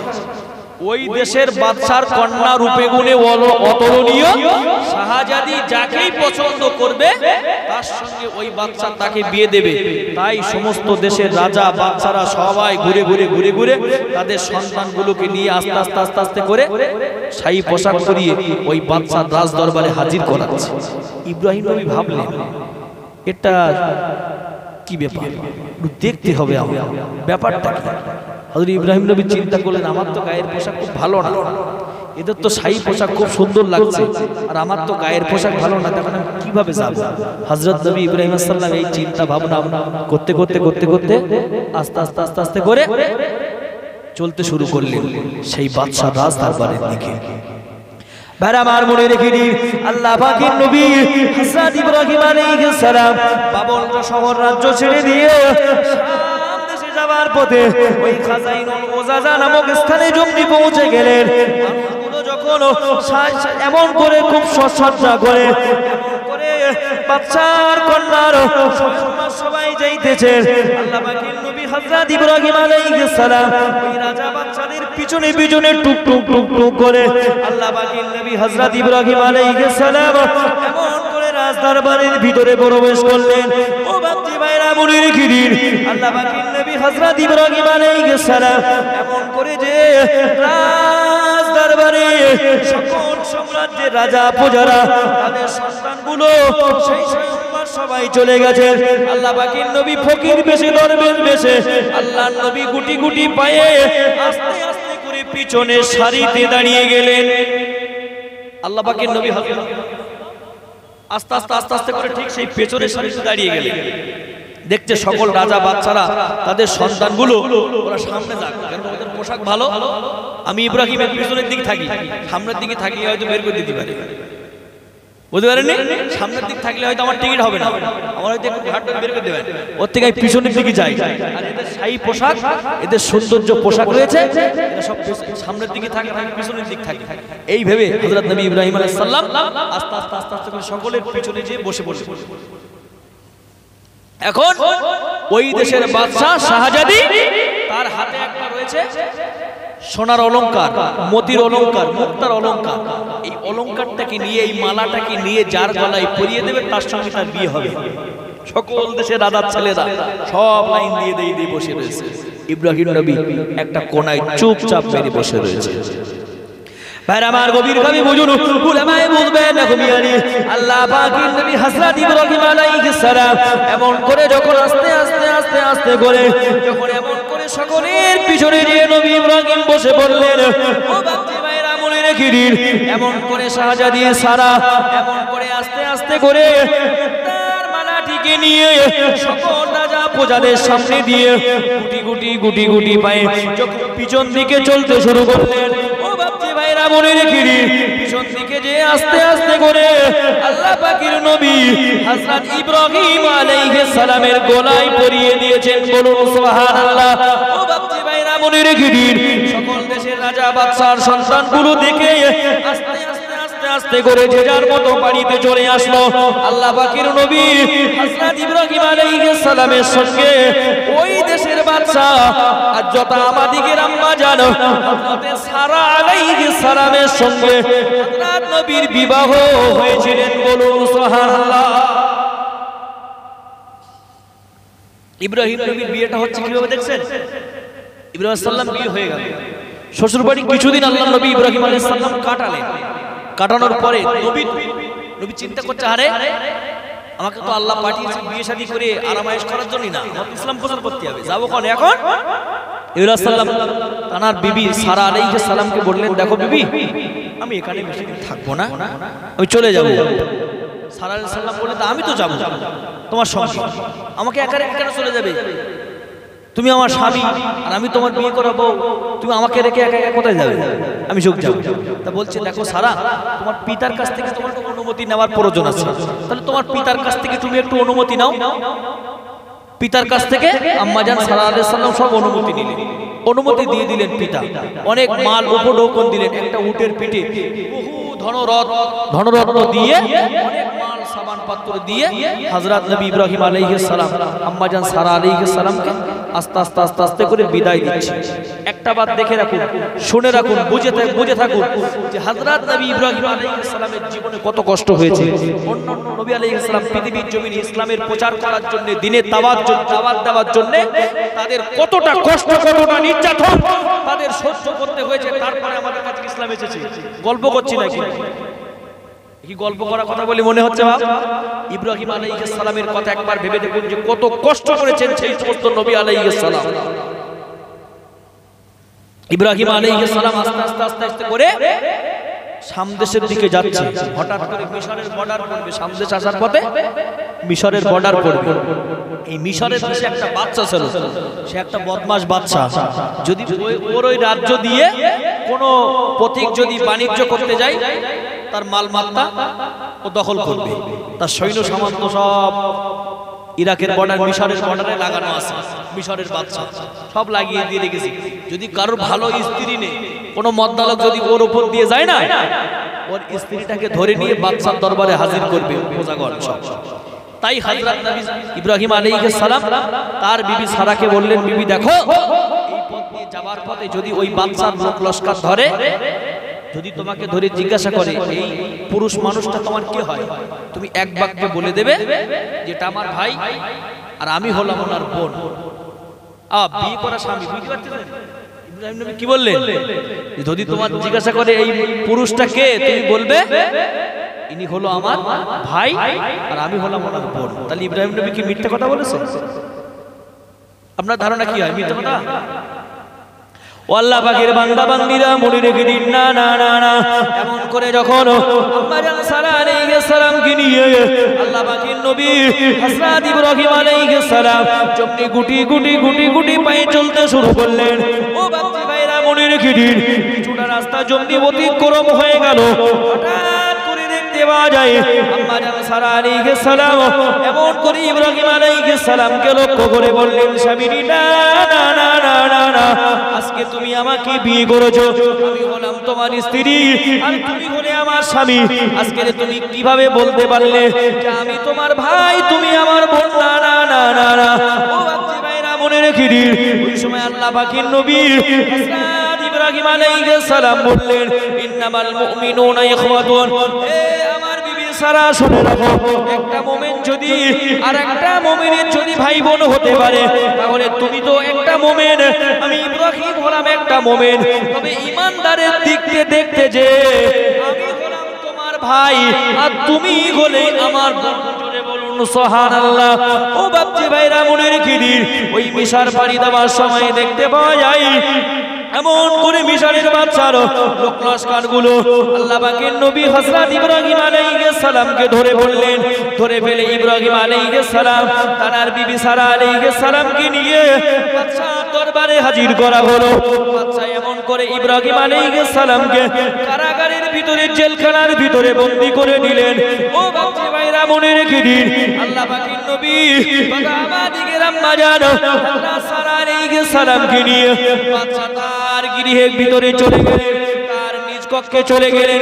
যে আল্লাহ পাকের নবী আমাদিকে আম্মা জান সারা আলাইহিস সালামের সামনে ওই দেশের লম্পট বাচ্চা বলেছিল, না না না না না, হে মেয়ে তুমি শুনে রাখো, আমি বাচ্চা তোমার জন্য পাগল হয়ে গিয়েছি। আমার নিজের মনস্কামনা পূরণের জন্য, পূর্ণ করার জন্য আমি তোমার কাছে তোমাকে ধরে নিয়ে এসেছি। ও বাপজি ভাইরা, মনে রেখে দিন, ওই সময়তে আম্মা জান সারা আলাইহিস সালাম বলেছিল, না না না না, তো আমি তোমার মনস্কামনা, তোমার মনের ইচ্ছাটাকে পূর্ণ করার সুযোগ করে দেব, তবে তুমি আমাকে দুটো রাকাত নামাজ পড়ার সুযোগ করে দাও। বলুন সুবহানাল্লাহ। ও বাপজি ভাইরা, মনে রেখে দিন, আম্মা জান সারা আলাইহিস সালাম মনে মনে ভাবতে লাগলেন, না না না না না না, এই লম্পট বাচ্চার হাত থেকে বাঁচতে গেলে মহান আল্লাহর কাছে আমাকেই চাইতে হবে। বলুন সুবহানাল্লাহ। এই বাচ্চার কাছ থেকে আমাকে বাঁচতে গেলে আমাকে আল্লাহর কাছে সাহায্য চাইতে হবে, তারপরে এই লম্পট বাচ্চার কাছ থেকে আমাকে উদ্ধার পাওয়া যাবে। হযরত নবী ইব্রাহিম আলাইহিস সালাম, আওয়াজ কানে লাগতেছে, একটু সামনের দিকে এসে বলেন, সামনের দিকে আসেন, একটু সামনের দিকে আসেন, এই সামনের দিকে আসেন, আওয়াজটা কম লাগবে, সামনের দিকে আসেন। ও ঘুরতে হবে না ভাই, ঘুরতে হবে না, ওই থাক, এই সামনের দিকে আসেন। ওই দেখেন, মাইকের আওয়াজ যদি কানে না লাগে না, 12টা বেজে থাকে। দেখতে পাচ্ছেন পানি খাওয়ার অবস্থা। আর যদি আওয়াজটা যদি আরো একটু কম করেন, তাহলে আমার আরো 12টা বেজে যাবে, মানে আমার লাভার টাইমের আগে আমার বাড়িকে পৌঁছতে হবে। বুঝতে পারতেছেন? একটা বার ভাবুন যে হযরত নবী ইব্রাহিম আলাইহিস সালাম কতটা কষ্ট, কতটা নির্যাতন তিনি সহ্য করেছিলেন, তারপরে আল্লাহ পাকের কাছে তিনি খলিল বলে আখ্যায়িত হয়েছিলেন। সুবহানাল্লাহ। হযরত নবী ইব্রাহিম আলাইহিস সালামের বিবিটাকে ধরে যখন বাদশার কাছে নিয়ে যাওয়া হলো মনস্কামনা পূর্ণ করার জন্য, ইব্রাহিম নবীর স্ত্রী ভেবেছিল এই বাদশা লম্পটের কাছ থেকে বাঁচতে গেলে আমাকে আল্লাহর সাহায্য নিতে হবে। বলুন সুবহানাল্লাহ। আল্লাহর কাছে দুটো হাত তুলে বললেন, আল্লাহ আজকে তুমি হায়াতের মালিক, তুমি মউতের মালিক, আল্লাহ তুমি ইজ্জতের মালিক, সম্মান বাঁচানোর মালিক। ওয়া তুইজ্জু মান তাশা ওয়া তুযিল্লু মান তাশা বিয়াদিকাল খায়র ইন্নাকা আলা কুল্লি শাইইন কাদির। আল্লাহ তুমি ইজ্জত দেনে ওয়ালা মালিক, আল্লাহ তুমি সম্মান দেনে ওয়ালা মালিক। তুমি এই লম্পট বাদশার হাত থেকে আল্লাহ তুমি আমার ইজ্জতটাকে বাঁচিয়ে দাও। বলুন সুবহানাল্লাহ। আল্লাহ পাকের নবী হযরত ইব্রাহিম আলাইহিস সালামের স্ত্রী এমন করে যখন মহান আল্লাহ পাকের শাকিরার বারে হাত তুলে দোয়া চাইতে লাগলেন, আল্লাহর কাছে বলতে লাগলেন, মহান আল্লাহ পাকের কাছে হাত তুলতে দেরি হয়েছে, কিন্তু মহান আল্লাহ ইব্রাহিম নবীর বিবির দোয়াটা তার শাকিরার বারে কবুল করতে তিনি বিন্দু মাত্র দেরি করেননি। বলুন সুবহানাল্লাহ। ও বাপজি ভাইরা, মনে রেখে দিন, ওই লম্পট বাদশা যখন তার মনস্কামনা পূরণের জন্য, তার মনোবাঞ্ছনাটাকে পূর্ণ করার জন্য আল্লাহ পাকের নবী হযরত ইব্রাহিম আলাইহিস সালামের বিবি হযরত সারা আলাইহিস সালামের দিকে যখন কদমটা তুলে তুলে তুলে তুলে আসে, মহান আল্লাহ পাক রব্বুল আলামিন ওই জালিম বাদশার সমস্ত শরীরটা আল্লাহ তাআলা তিনি অচল করে দিয়েছিলেন। বলুন সুবহানাল্লাহ। কোনো কাজ হচ্ছে না। আম্মাজান সারা আলাইহিস সালামের দিকে নিজের মনস্কামনা, মনের তামান্নাটা মেটানোর জন্য আস্তে আস্তে এগিয়ে এগিয়ে আসতেছে। আল্লাহ সঙ্গে সঙ্গে ওয়াসাল করে দিয়েছে, ওর আর কোনো শক্তি নেই।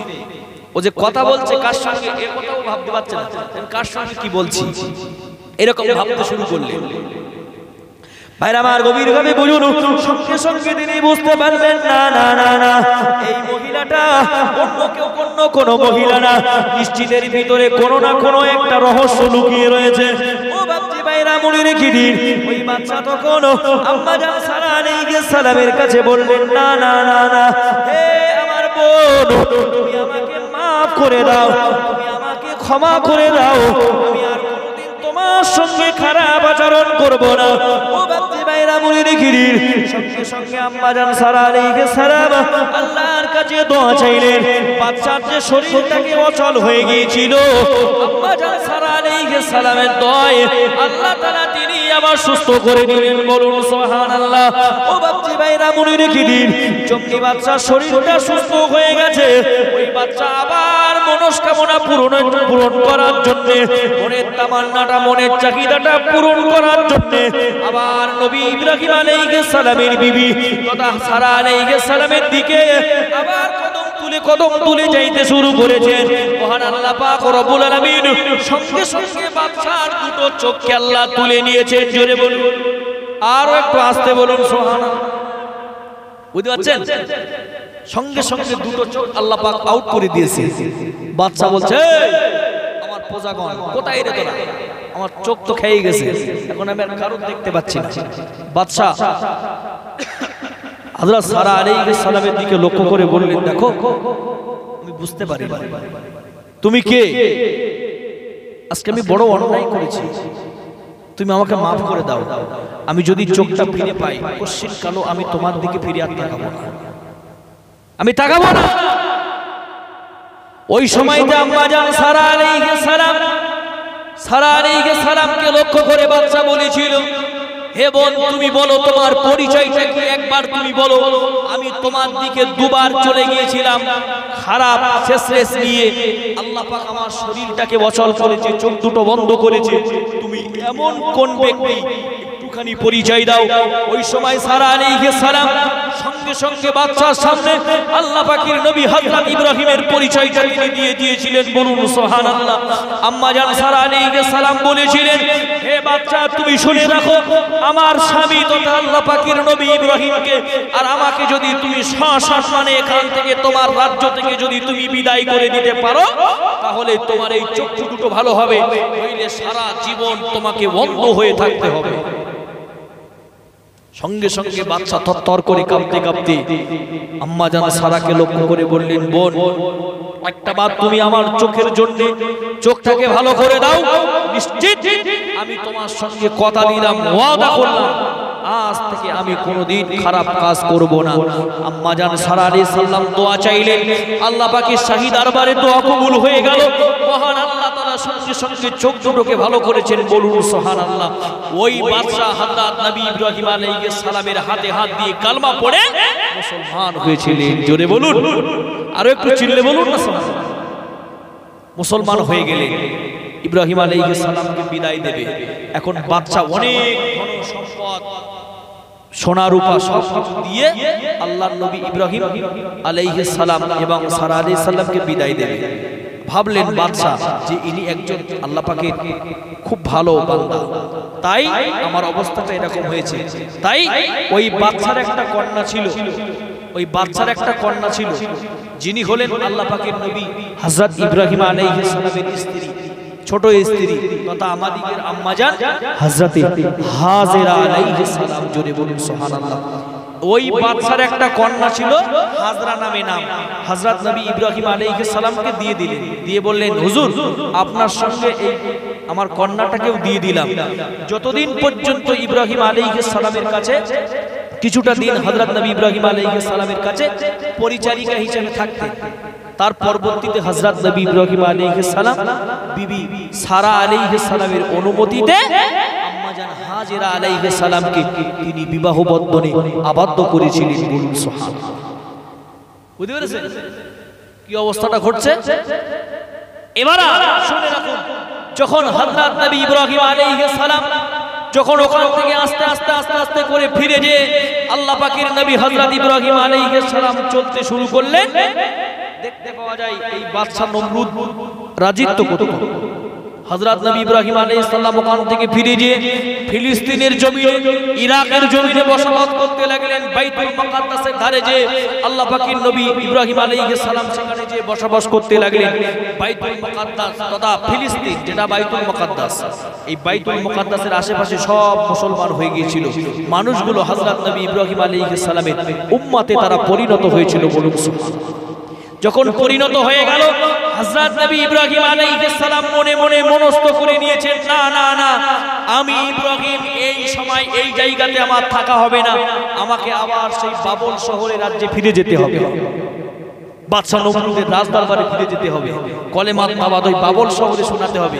তবে সর্বপ্রথম শোনাবো সেটা হলো ওই জায়গায়। কোন জায়গায়? বাদশা নমরুদের রাজদরবারে।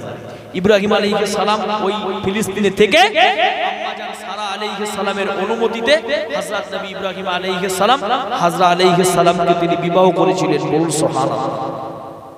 এবারে আসলেন, এসে আল্লাহ পাকের নবী ওখান থেকে আসার পরে ইব্রাহিম নবী আলাইহিস সালাম যখন এসে বাদশা নমরুদের রাজদরবারে ঢুকলেন, ঢুকে বললেন, দেখো বাদশা নামদার, তুমি যা কাজ করছো মানুষগুলোকে খোদা বলে দাবি করতে বলছো, কিয়ামতের ময়দানে তোমার কিন্তু এর কোনো নিস্তার নেই, তোমার ঠিকানা হয়ে যাবে জাহান্নাম।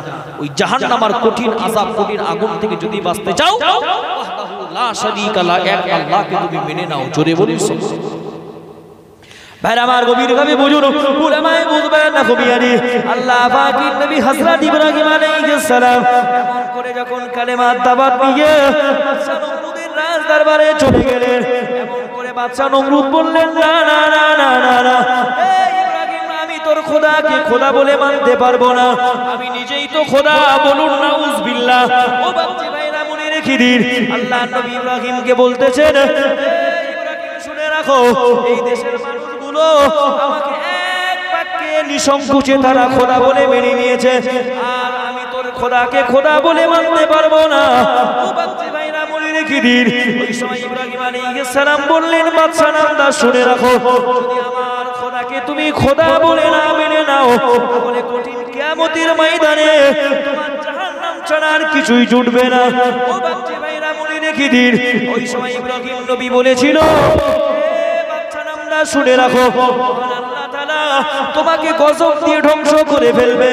ও বাচ্চা ভাইরা মনে রেখে দিন, ওই সময় হযরত নবী ইব্রাহিম আলাইহিস সালামকে বাদশা নমরুদ লক্ষ্য করে বলেছিল, না না না না, তোর খোদা কোথায় থাকে একটা বার বল, তোর খোদাকে আমি তিন নিক্ষেপ করে মেরে দেব। বলুন নাউজুবিল্লাহ। ও বাচ্চা ভাইরা মনে রেখে দিন, আল্লাহ পাকের নবী হযরত ইব্রাহিম আলাইহিস সালাম ওই সময় বাদশা নমরুদকে লক্ষ্য করে বললেন, বাদশা নমরুদ শুনে রাখো, আমার আল্লাহ পাক রব্বুল আলামিন তিনি আরশ মহল্লাতে আসমানের উপরে থাকেন। বলুন সুবহানাল্লাহ। ওই সময় দেখতে পাওয়া যায় অহংকারী বাদশা নমরুদ এমন করে আকাশ পানে একটা তীর চালিয়ে দিয়েছেন আল্লাহকে মারার জন্য, আল্লাহকে মার্ডার করে দেওয়ার জন্য, আল্লাহকে দুনিয়া জমিন থেকে মুছে দেওয়ার জন্য, ইব্রাহিমের আল্লাহটাকে ধ্বংস করে দেওয়ার জন্য। ও বাচ্চা ভাইরা মনে রেখে দিন, বাদশা নমরুদ যখন আকাশ পানে জমিন তীর চালিয়ে দিয়েছেন, মহান আল্লাহ পাক রব্বুল আলামিন সঙ্গে সঙ্গে কিছু ফেরেশতাদিগকে লক্ষ্য করে বললেন, এবার মালায়েকা ফেরেশতারা, না না না না না, ওই বাদশা নমরুদের তীরটাকে একটা বার তোরা ধরে নে, ওই বাদশা নমরুদের তীরটাকে ধরে আমি আল্লাহ পাক তোদেরকে অর্ডার করে দিলাম, দুনিয়ার জমিনে কোন প্রাণী এই নমরুদের তীরে রক্ত দিয়ে দেবে একটা বার জিজ্ঞাসা কর। ও বাচ্চা ভাইরা মনে রেখে দিন, ওই সময় দেখতে পাওয়া যায় আল্লাহ পাকের মালায়েকা ফেরেশতারা সকল প্রাণীদের কাছে গিয়ে তারা বলতে থাকেন, হে আল্লাহ পাকের সৃষ্টি মাখলুকাত প্রাণী, এই বাদশা নমরুদের তীরে কে আছো একটা বার রক্ত দেবে, মহান আল্লাহ তাআলা তার সম্মানটাকে বাড়িয়ে দেবে। ও বাচ্চা ভাইরা মনে রেখে দিন, দুনিয়ার জমিনে যদি মুসলমানের ঘরে আমার আপনার জন্মটা হয়ে থাকে, একটা গরু যদি মারা যায়, ওই গরুটা মুসলমানের জন্য খাওয়া জায়েজ নয়। একটা মুরগি যদি মারা যায়, মুসলমানের জন্য খাওয়া জায়েজ হয় না। একটা হাঁস যদি মরে যায়, মুসলমানের জন্য খাওয়া জায়েজ হয় না। ও বাচ্চা ভাইরা মনে রেখে দিন, ওই সময় ওই দিনে দুনিয়ার জমিনের মাছগুলো আল্লাহ পাকের কথা অনুযায়ী ওই সময় মাছ মাছেরা সেদিন ওই বাচ্চা নমরুদের তীরে রক্ত লাগিয়ে দিয়েছিল বলে আল্লাহ তাআলা মাছগুলোকে এত সম্মান করেছেন। মাছ জীবিত থাকলেও খাওয়া যাবে এবং মাছ মারা যাবার পরেও খাওয়া যাবে। জোরে বলুন, আর একটু জোরে হয় না সুবহানাল্লাহ? তাহলে একটাবার ভেবে দেখেছেন মাছের সম্মান এত কেন বেশি? মাছটাকে মারা যাবার পরে আমরা খাই কেন? আজকে বোঝা গেল। সেই দিনে সেই সময় নমরুদের তীরে মাছেরা রক্ত দিয়েছে, তাই আল্লাহ তাদের সম্মান, তাদের মরণের পরেও আল্লাহ তাদেরকে মনুষ্য জাতির জন্য আল্লাহ পাকের বান্দাগুলোর জন্য আল্লাহ পাক হালাল করে পাঠিয়েছেন। একটাবার ভেবে দেখেছেন বাদশা নমরুদের কাছে আস্তে আস্তে আস্তে আস্তে করে সেই তীরটা ফিরে এসেছে। বাদশা নমরুদের হাতে যখন চলে এসেছে, বাদশা নমরুদ ভীষণ আনন্দ করছে আর নবী ইব্রাহিমকে লক্ষ্য করে বলছে, এই দেখ আমি আকাশ মানে তীর নিক্ষেপ করেছিলাম, তুই বললি না আল্লাহ আকাশে আছে, তোর আল্লাহর কলেজা ফুটো হয়ে গেছে। বলুন নাউজুবিল্লাহ। এই দেখ তোর আল্লাহর কলেজা ভেদ করে এই দেখ আমার তীরে রক্ত লাগিয়ে দিয়েছে। একটা বার দেখ, জোরে বলুন না নাউজুবিল্লাহ। ইব্রাহিম আলাইহিস সালাম বললেন, দেখ বাদশা এরকম পাগলামি করিস না, আমার আল্লাহকে কেউ মারতে পারবে না। জোরে বলুন সুবহানাল্লাহ। বলছে আমার আল্লাহ কোনোদিন মরে না। বলছে তোর আল্লাহ যদি না মরে, তোর আল্লাহ একদিন যুদ্ধ করবে তোর আল্লাহ আমার সঙ্গে? বল তোর আল্লাহ কি আমার সঙ্গে যুদ্ধ করবে? ইব্রাহিম সাল্লাম বলেন, এই বাদশা এরকম অহংকারী কথা আমার আল্লাহর সঙ্গে বলবি না। আমার আল্লাহ হলেন আহকামুল হাকিমিন রব্বুল আলামিন, তিনি तमाम বিশ্বটাকে সৃষ্টি করেছে। তোর মতন একটা জালিম বাদশাকে আল্লাহ সৃষ্টি করেছে, তোর মতো এই রকম একটা বাদশাকে ধ্বংস করতে আমার আল্লাহর বেশিক্ষণ সময় লাগে না। বাদশা নমরুদ বলেন, এই ইব্রাহিম তোর আল্লাহ কবে যুদ্ধ করবে এই ঘটনা শুনবি? তোর আল্লাহ কবে যুদ্ধ করবে আমার সঙ্গে একটু শোন। ভাই আমার মনে রেখে দিন, আল্লাহ পাকের নবী হযরত ইব্রাহিম আলাইহিস সালামের সঙ্গে বাদশা নমরুদ যখন এমন তর্ক বিতর্ক করছেন, ওই সময় দেখতে পাওয়া যায় আল্লাহ পাকের নবী হযরত ইব্রাহিম আলাইহিস সালাম আল্লাহর কাছে দুটো হাত তুলে মানতে চাইলেন। আল্লাহকে লক্ষ্য করে বললেন, ও রব্বুল আলামিন আল্লাহ, এই অহংকারী বাদশা আপনার সঙ্গে যুদ্ধ করতে যায়, আপনার সঙ্গে জিহাদ করতে যায়। ও রব্বুল আলামিন আল্লাহ, একটুখানি তুমি এর সঙ্গে যুদ্ধ চালিয়ে যাও। ও বাচ্চা ভাইরা মনে রেখে দিন, ওই সময় মহান আল্লাহ তাআলা নবী ইব্রাহিমকে লক্ষ্য করে বলেছিলেন, আমার বান্দা ইব্রাহিম না না না না না, ওই অহংকারী বাদশা নমরুদকে বলে দাও অমুক সময় অমুক ফাঁকা ময়দানে হাজির থাকতে বলবে। আমি আল্লাহ পাক রব্বুল আলামিন আমার সৈন্য সামন্ত দিয়ে তার সঙ্গে যুদ্ধ আমি আল্লাহ পাক জারি করে দিলাম। বলুন সুবহানাল্লাহ। ও বাচ্চা ভাইরা মনে রেখে দিন, যেদিন ইব্রাহিম আলাইহিস সালাম এমন করে বাদশা নমরুদকে বলে দিল, বাদশা নমরুদ তার প্রজাদেরকে নিয়ে, তার সৈন্য সামন্তদেরকে নিয়ে, তলোয়ার হাতে নিয়ে টুক টুক করে ফাঁকা মাঠের মরু ময়দানে যে হাজির হয়েছেন। ও বাচ্চা ভাইরা মনে রেখে দিন, সকালবেলা হয়ে গেল। সকালবেলা বাদশা নমরুদের লোক লস্কর গুলো সামন্ত নিয়ে ফাঁকা মাঠের মরু ময়দানে অপেক্ষা করতে লাগলেন। আল্লাহ পাকের নবী হযরত ইব্রাহিম আলাইহিস সালাম ওই ফাঁকা মাঠের মরু ময়দানে তিনি একাকী দাঁড়িয়ে রইলেন। ওই সময় দেখতে পাওয়া যায় যখন বেলা দুপুর হয়ে গেছে, ওই সময় বাদশা নমরুদ ইব্রাহিম নবীকে লক্ষ্য করে বলতে থাকলেন, হে ইব্রাহিম না না না না না, তোর আল্লাহ বড় ভয় পেয়েছে, তাই তোর আল্লাহ দুপুর গড়িয়ে যাচ্ছে, কিন্তু তোর আল্লাহ সৈন্য পাঠালো না। জোরে বলুন নাউজুবিল্লাহ। দুপুর তাও তোর আল্লাহ সৈন্য পাঠাচ্ছে না। দেখেছিস আমাদের কতটা ঢাল, কতটা তলোয়ার দেখেছিস একবার? তোর আল্লাহ আমার এই সৈন্য সামন্ত দিকে তোর আল্লাহ ফুলকপিলি চমকে যাচ্ছে। বলুন নাউজুবিল্লাহ। তাই তোর আল্লাহ সৈন্য পাঠাচ্ছে না। ইব্রাহিম নবীকে খুব ঠাট্টা বিদ্রুপ করতে লাগলেন।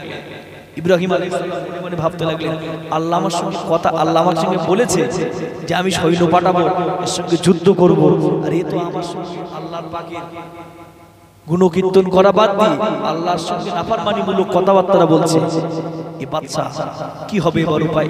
ইব্রাহিম আলাইহিস সালাম খুব চিন্তা করলেন। এই সূর্য গড়িয়ে পশ্চিম আকাশে চলে যাচ্ছে, পূর্বের সূর্য আস্তে আস্তে আস্তে আস্তে পশ্চিম আকাশে চলে যাচ্ছে। ইব্রাহিম আলাইহিস সালাম মনে মনে ভাবতে লাগলেন, কি ব্যাপার, কি হচ্ছে?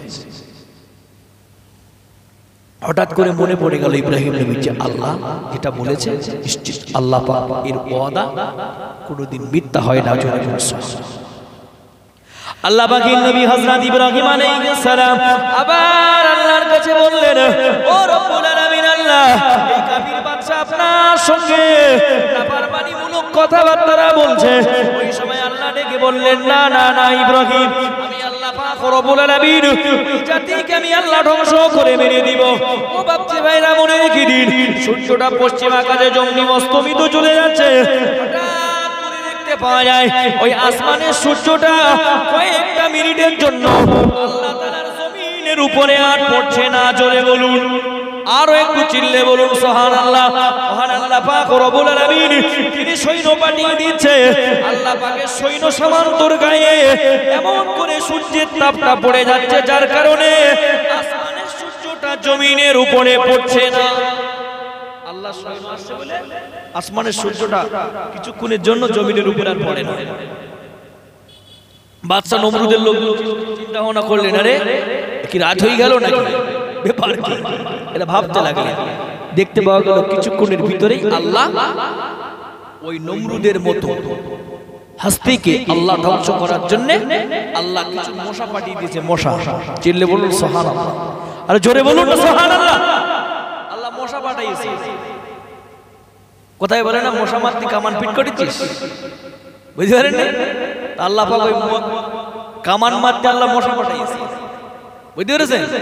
একটাবার চিন্তা করে দেখুন, বাদশা নমরুদের লোক লস্করেরা ওই মশানে দেখে এত হাসি ঠাট্টা করছে আর এত তামাশা করছে। আল্লাহর নবী ইব্রাহিমকে লক্ষ্য করে বলছে, এই ইব্রাহিম, তোর আল্লাহর সৈন্য ছিল না, তোর আল্লাহ মশা পাঠাইছে। আল্লাহ পাকের নবী হযরত ইব্রাহিম আলাইহিস সালাম বড় লজ্জিত হয়ে যাচ্ছে। ওই সময় আল্লাহ মশার জবান খুলে দিয়েছেন। মশা তখন গুনগুন করে আওয়াজ দিয়ে বলে, হে বাদশা নমরুদের লোক লস্কর, শুনে রাখ, আমার আল্লাহ আমাদেরকে পাঠিয়েছে, তোদের কার কোথায় সিলাইন দেবো তোরা কেউ বলতে পারিস না। জোরে বলুন, আরে চিল্লে বলুন না সুবহানাল্লাহ। একটাবার ভেবে দেখেছেন, সিলাইন দিচ্ছে মশা, এসে জাত যেদিক দিয়ে ফেরিছে তার সেদিক দিয়ে সিলাইন দিচ্ছে। এখন বাদশা নমরুদের লোক লস্কর এমন করে আস্তে আস্তে আস্তে আস্তে করে যে যার মতো সব যাচ্ছে যন্ত্রণা নিয়ে আল্লাহ পাকের জমিনের উপরে লুটিয়ে পড়ছে। সৈন্য সমাপ্ত সব আস্তে আস্তে আস্তে আস্তে করে সব কমে যাচ্ছে। বাদশা নমরুদ চিন্তা করলেন, হায় রে, এ তো একটা গেড়াকল, খুব খারাপ জিনিস, মশার কামড়ে মানুষ তো আর থাকা যাচ্ছে না, মানুষ সব আস্তে আস্তে সব হাঁটা যাচ্ছে, কি ব্যাপার, ব্যাপারটা কি? বাদশা নমরুদ চিন্তা করেছে, অবশেষে আমি যদি বাড়ি না যাই হয়তো আমার ওই মশার কামড়ে হয়তো প্রাণ দিতে হবে। আস্তে আস্তে নমরুদ বাড়ির পানে দৌড়াতে শুরু করলেন।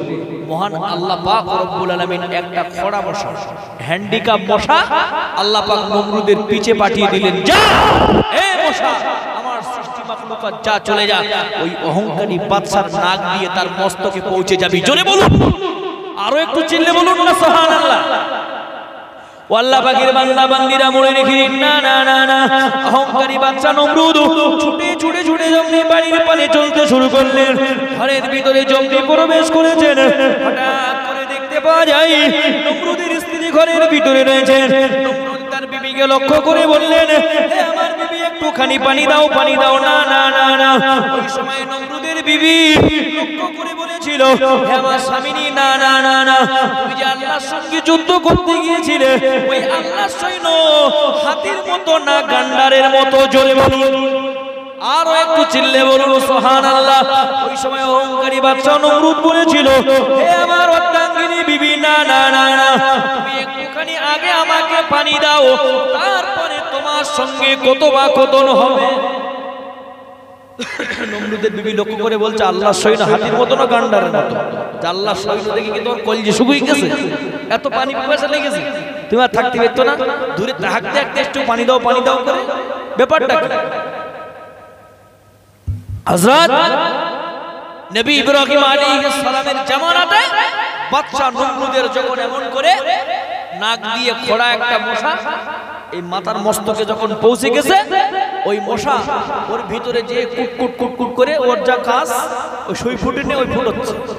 আর বাদশা নমরুদ মনে মনে ভাবতেছে, আরে এই তো যন্ত্রণা খুব, ও নিজের মাথায় নিজে বাড়ি দিচ্ছে। বুঝতে পেরেছেন কি বলেছেন? নিজের মাথায় নিজে বাড়ি দিচ্ছে, আর নিজের মাথায় নিজে কত কত বেড়ি নিয়ে যায় বাপ, বেড়ি নিয়ে যায়।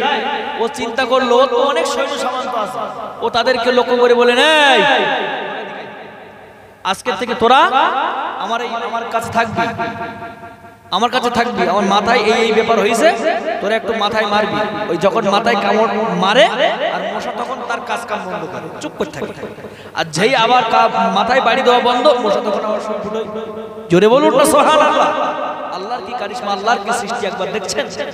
আল্লাহ পাক কাকে কিভাবে মারে একবার দেখেছেন? একটা খোড়া মশা নাক দিয়ে পৌঁছে মাথার ভিতরে গেছে, তার যন্ত্রণায় সব শেষ।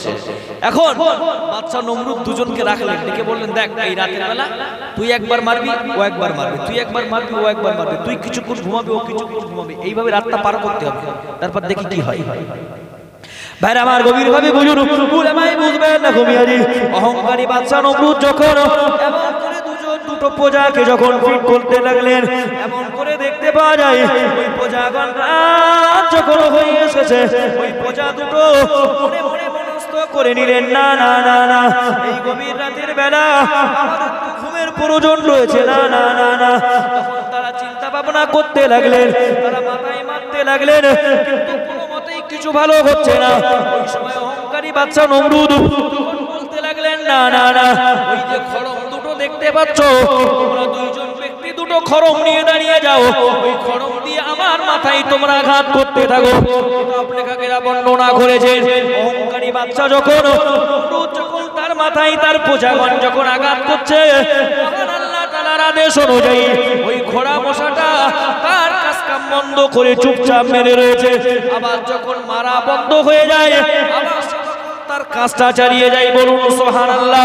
ও বাচ্চা ভাইরা মনে রেখে দিন, রাত যখন গভীর হয়ে এসেছে, ওই দুইজন ব্যক্তি যখন তন্দ্রায় চলে গেছে, ওই সময় অহংকারী বাদশা নমরুদ তাদের লক্ষ্য করে বললেন না না না না আগামীকাল সূর্য ওঠার আগে তোদের গর্দানটাকে আমি উড়িয়ে দেব, তোদের মুন্ডুটাকে তোদের থর থেকে আলাদা করে দেব। আমি বাদশা নমরুদ, আমি তোদের খোদা, আমি তোদের প্রভু, নাউজুবিল্লাহ, আমি তোদের প্রভু, ঘুমাইতে পারি না, আমার মাথার যন্ত্রণা হচ্ছে, তোদেরকে রেখেছি আমার কাজের জন্য। আজকে তোরা কেমন করে তোরা রাতের অন্ধকারে ঘুমিয়ে পড়িস, আগামীকাল সূর্য ওঠার আগে তোদেরকে জানিয়ে দিলাম তোদের ধর থেকে মাথাটা আলাদা করে দেব। ও বাচ্চা ভাইরা মনে রেখে দিন, অহংকারী বাদশা নমরুদ যখন বলে জারি করে দিলেন, ওই সময় দুটো প্রজাগণ বলেছিল না না না না তুই একটু আস্তে মারবি, তারপরে আমি একটু মারবো। এই করতে করতে ঠোকাঠক করতে করতে এমন করে মারধর শুরু হয়েছে, নমরুদ বাদশার মাথার মগজের চামড়া হাড়গুলো ফেটে যেয়ে এমন করে ঘিনুগুলো বেরিয়ে পড়েছেন। জোরে বলুন, আরো একটু চিল্লে বলুন সুবহানাল্লাহ। আল্লাহ কিভাবে মেরেছেন দেখেছেন? কত টাকার মালিক? 70টা উট লাগতো, টাকার বাক্স চাবিপতি, সিন্ধুকির চাবি যেখানে টাকা থাকে, ধনরত্ন থাকে, সেই চাবিপতি মাত্র 70টা উট লাগতো মাত্র। আপনি কত টাকার ফুটো মস্তা ভেবে দেখেছেন? একটা বার ভেবে দেখেছেন কত টাকার মালিক আমি?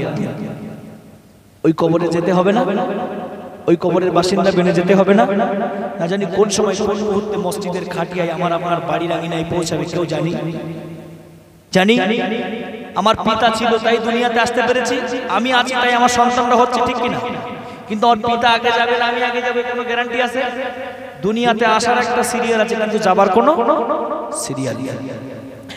এ তোর মারা যাবার পরে রাখিবে না ঘরে, এ তোর মারা যাবার পরে রাখিবে না ঘরে, এ তোর গোসল করাইবে ঘরের বাহিরে।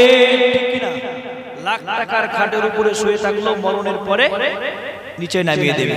যদি আমার হিন্দু ভাইরা হয়, মারা যাবার পরে সঙ্গে সঙ্গে তুলসী তলায় দেয়, দিয়ে দেয় মুসলমানদেরকে, সঙ্গে সঙ্গে বলে ভয় বিজলি দাও, আনাতে একটা তক্তা নিয়ে এসো মসজিদ থেকে, পাটাটা নিয়ে এসো, ওর উপর শুয়ে দাও। এ তোর মারা যাবার পরে রাখিবে না ঘরে, এ তোর গোসল করাইবে ঘরের বাহিরে, এ তোর জানাজা নামাজ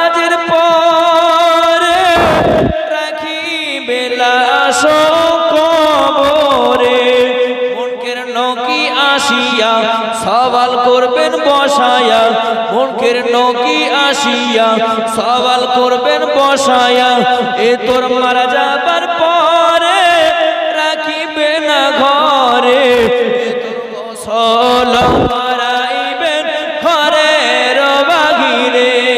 আল্লাহুম্মা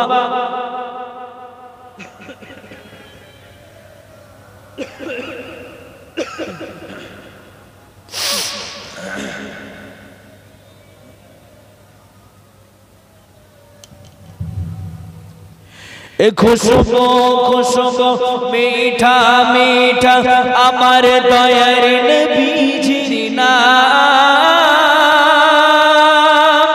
রওজা জান্নাতের বাগান। জোরে বলুন, আরো চিল্লে বলুন সুবহানাল্লাহ।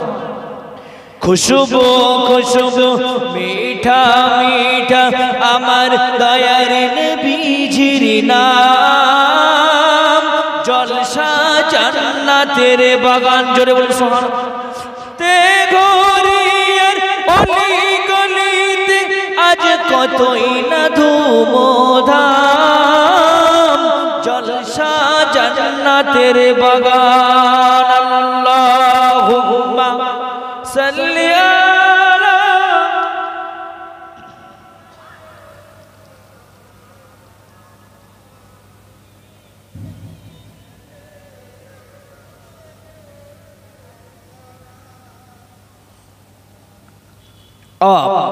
একটা কথা ভেবে দেখেছেন, মরণের পরে আমার আপনার সঙ্গে সাথী কেউ হবে?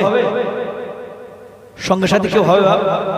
কবর বলছে দেখো, প্রতিদিন ডাকি তোমায়, নেই কোনো চেতনা, সবাই থাকিতে করো পরকালে সাধনা। ডাকার মতো ডাকবো একদিন আমি, অন্ধকার কবর আমার মনে আসতে হবে, তোমরা রাখো না কেন খবর। সাপ বিচ্ছু আযাব গজব থাকবে, তুমি একলা, তোমার যেদিন ডাক পড়বে, পড়বে দুনিয়ার জমিনে কান্নার একটা মেলা। ছেলে মেয়ে কাঁদবে সবাই, কেউ হবে না সাথী। আমি কবর একটা নির্জন গৃহে, তোমার কেউ দিবে না বাতি। তোমার সম্বল ইমানের বল, হিসাবটা হবে পথে। ওই কবর নামক 3.5 জায়গাতে যদি শান্তি পেতে চাও, আমলানের সাথে আমল। সেখানে পাটির গরম চলে, লাঠির গরম চলে, 10টা ছেলে বলে 10টা লাঠি। গরিব মানুষটার পাশের ধারে বাড়ি, তার যাওয়ার পথটাও বন্ধ করেছে। এমন লোক দুনিয়াতে নেই? হ্যাঁ, সেখানে পাটির গরম চলে, লাঠির গরম চলে। আমলবিহীন কবর কাউকে ছেড়ে দেয় না। আমি আপনি কবরের কথা ভুলে যেতে পারি, কবর থেকে দূরে সরে আসতে পারি, কিন্তু ওই কবর কাউকে ছেড়ে দেয় না। একটা বার ভেবে দেখেছেন, ওই কবর আমল ছাড়া কাউকে ছেড়ে না। একটা বার ভেবে দেখুন, ওই কবরের বাসিন্দা আমাকে আপনাকে বানতে হবে না? নিশ্চিত করে ওই কবরের বাসিন্দা আমাকে আপনাকে বেনে যেতে হবে। একটা বার ভেবে দেখুন যে নবী আলাইহিস সালামেরা পৃথিবীর জমিনে কত কষ্ট করে, কত নির্যাতন সহ্য করে তারা কালেমার বাণী, দ্বীনের দাওয়াত মানুষের দ্বারে দ্বারে তারা শুনিয়েছিল। একটা বার ভেবে দেখুন, আমলবিহীন কাউকে ছেড়ে দেয় না।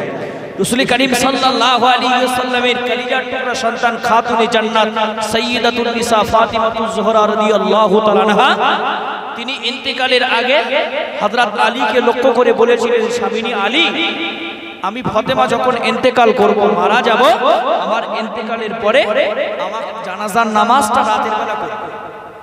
আমার জানাজার নামাজ রাতের বেলা করবে, তবে 2-4 জন দিয়ে। কেননা রাসূলের বেটি খাতুনে জান্নাত ফাতেমা বেটে ছিল না লম্বা ছিল, পশকার ছিল না কালো ছিল, এটা গ্রামবাসীরা খুব একটা জানতো না, আশেপাশের লোকেরা জানতো না। তাই হযরত আলী বলে আলীকে খাতুনে জান্নাত ফাতেমা বলেছিল, আমার স্বামী হযরত আলী, আমি যখন ফাতেমা ইন্তেকাল করব, আমাকে রাতের বেলা 2-4 জন দিয়ে কাফন পরিয়ে জানাজার নামাজ করিয়ে আমাকে কবরস্থ করে দিবে। বলুন সুবহানাল্লাহ। ভাই আমার গভীর ভাবে বুঝুন, উলামায়ে বুঝবেন দেখো মিয়াজি, খাতুনে জান্নাত সাইয়্যিদাতুন নিসা ফাতিমাতুজ জোহরা রাদিয়াল্লাহু তাআলা আনহা এমন করে যখন হযরত আলীকে বললেন, স্বামী না না না না, আমি ফাতেমা যখন মারা যাব, ইন্তেকাল করব, আমার জানাজার নামাজ 2-4 জন দিয়ে পড়িয়ে দিয়ে গভীর রাতের অন্ধকারে আমাকে তুমি কবরস্থ করে দিও। ও বাপজি ভাইরা মনে রেখে দিন, হযরত আলী খাতুনে জান্নাত ফাতেমার জানাজার নামাজটা গভীর রাতের অন্ধকারে সেরে দিলেন। এমন করে দেখতে পাওয়া যায়, আল্লাহ পাকের নবীর একজন সাহাবী ছিল, ওই নবীর সাহাবীটির নাম ছিল হযরত আবু যার গিফারি। বলুন সুবহানাল্লাহ। আবু যার গিফারি কবর খোঁড়ার জন্য তৈরি হয়েছে, মা ফাতেমার কবর খুঁড়েছিল।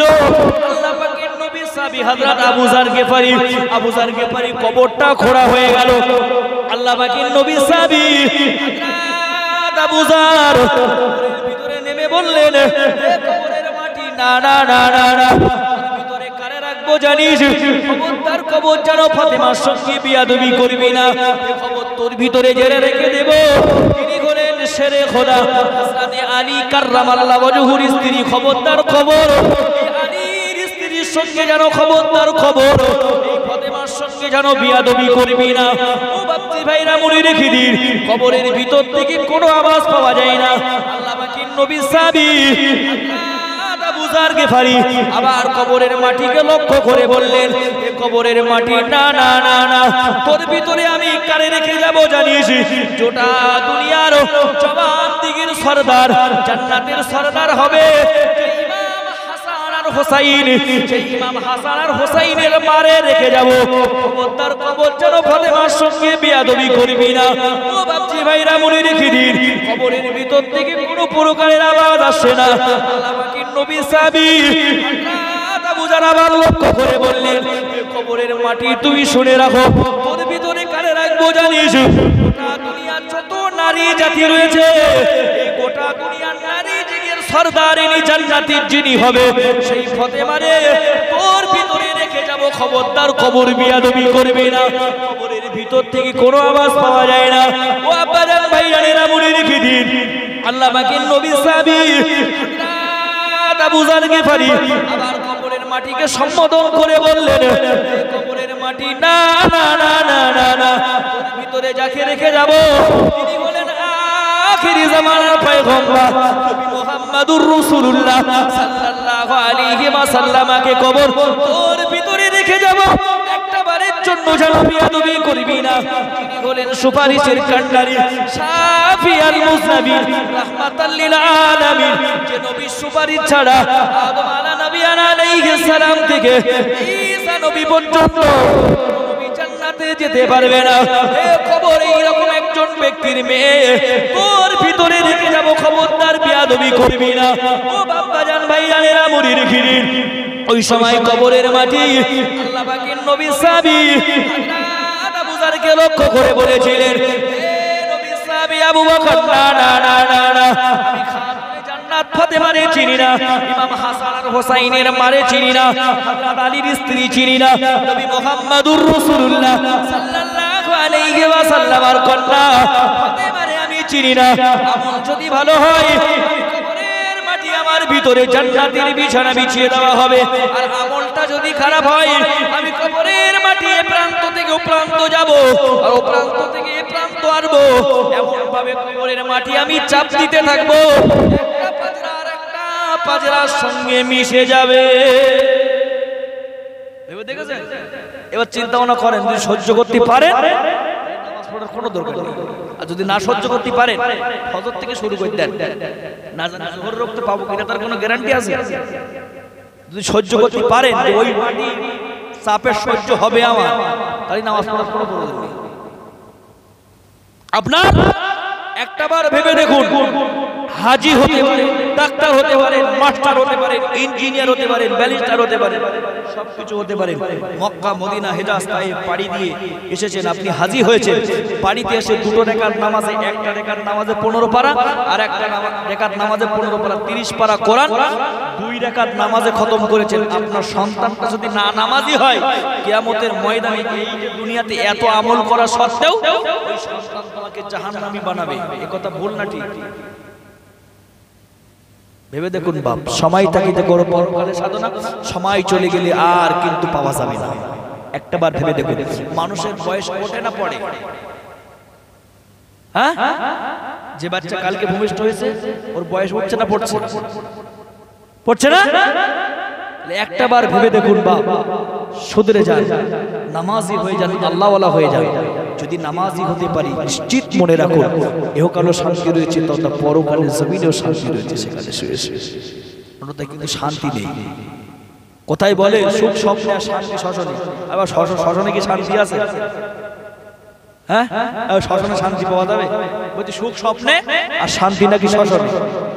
স্বপ্নে সুখ পাওয়া যায়, আমি শুয়ে বলি দেখতেছি আমি অমুক জায়গায় ভীষণ একটা বালাখানার উপরে রয়েছি, ভীষণ খাটের উপরে শুয়ে রয়েছি, আর হঠাৎ করে যখন ঘুমটা ভেঙে গেছে দেখি ধরাম করে খাটের নিচে পড়ে গেছি।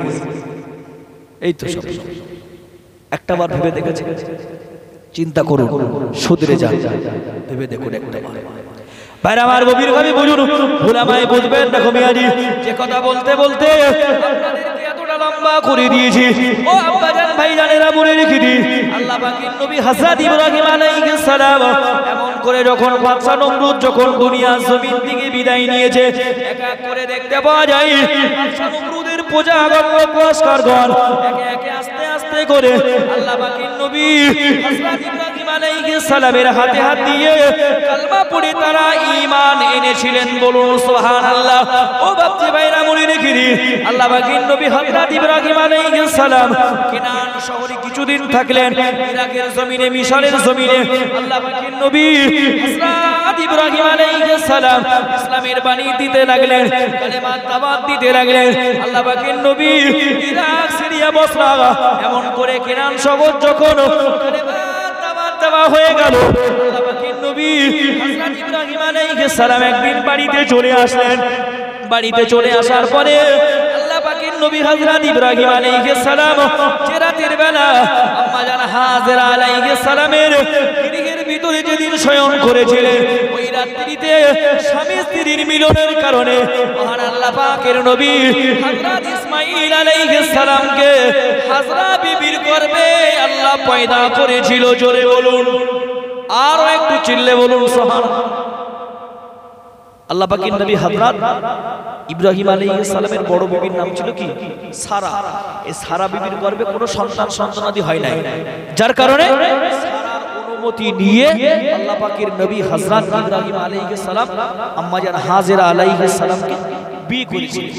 বিয়ে করার আগে যখন ইব্রাহিম নবীর কাছে সারা আলাইহিস সালাম থাকতেন পরিচারিকা হিসেবে পরিচারিকা হিসেবে তিনি কাজ কাম দেখাশোনা করতেন, কাজ কাম করতেন, হাত হারানো কাজ কাম করতেন, এইভাবে তিনি জীবন যাপন করলেন। যখন ইব্রাহিম সাল্লামের বয়স যখন বেশি হয়ে যাচ্ছে, তাই সারার অনুমতি নিয়ে আম্মা জান হাজরাকে বিয়ে করলেন। 85 বছর বয়স। কত বছর? 85 বছর বয়সের বয়স যখন পেরিয়ে গেল, তখন হযরত নবী ইব্রাহিম আলাইহিস সালাম একটা পুত্র সন্তানের পিতা হলেন। বলুন সুবহানাল্লাহ। বয়স 85, আর আমাদের 30-35 পারলে ডুম সব ফিউজ।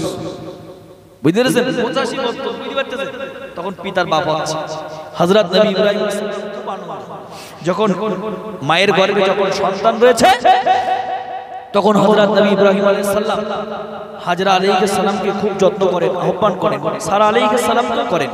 দুজন স্ত্রীকে আল্লাহর নবী সমান চোখে দেখেন। কিন্তু আম্মা জান সারা আলাইহিস সালাম দেখছে যে হাজরাকে যেন দেখতে দেখতে দেখতে দেখতে আরো ভালো হচ্ছে। পেটের বাচ্চা যত মাস পেরিয়ে যাচ্ছে, ওনার যেন দেখতে আরো ভালো হচ্ছে। কেননা হযরত নবী ইব্রাহিম আলাইহিস সালামের কপালে ছিল নূরে মুহাম্মাদি। যে রাতে হাজরা বিবির সঙ্গে সংগ্রাম করেছিল, ওই রাতে মিলনের কারণে ওই মুহাম্মাদিটা হযরত ইব্রাহিম আলাইহিস সালামের বিবি হাজরার স্থানে এমন করে উদরের ভিতরে প্রবেশ করেছিল। বলুন সুবহানাল্লাহ। সেই মানুষটা দেখতে খারাপ হবে না ভালো হবে? ভালো হবে নিশ্চিত। সারা আলাইহিস সালাম চিন্তা করলেন, আরে স্বামীর কাছে এজন্য আস্তে আস্তে দাম বেড়ে যাচ্ছে, আমার দামটা কমে যাচ্ছে, অর্থাৎ একে জব্দ করতে হবে। কি করেছেন জানেন? আম্মা জান সারা আলাইহিস সালাম আম্মা জান হাজরা আলাইহিস সালামের নাক কান ফুটিয়ে দিয়েছে। চিল্লে বলুন সুবহানাল্লাহ। নাক কান ফুটিয়ে দিয়েছে যাতে করে স্বামীর কাছে যেন খারাপ লাগে।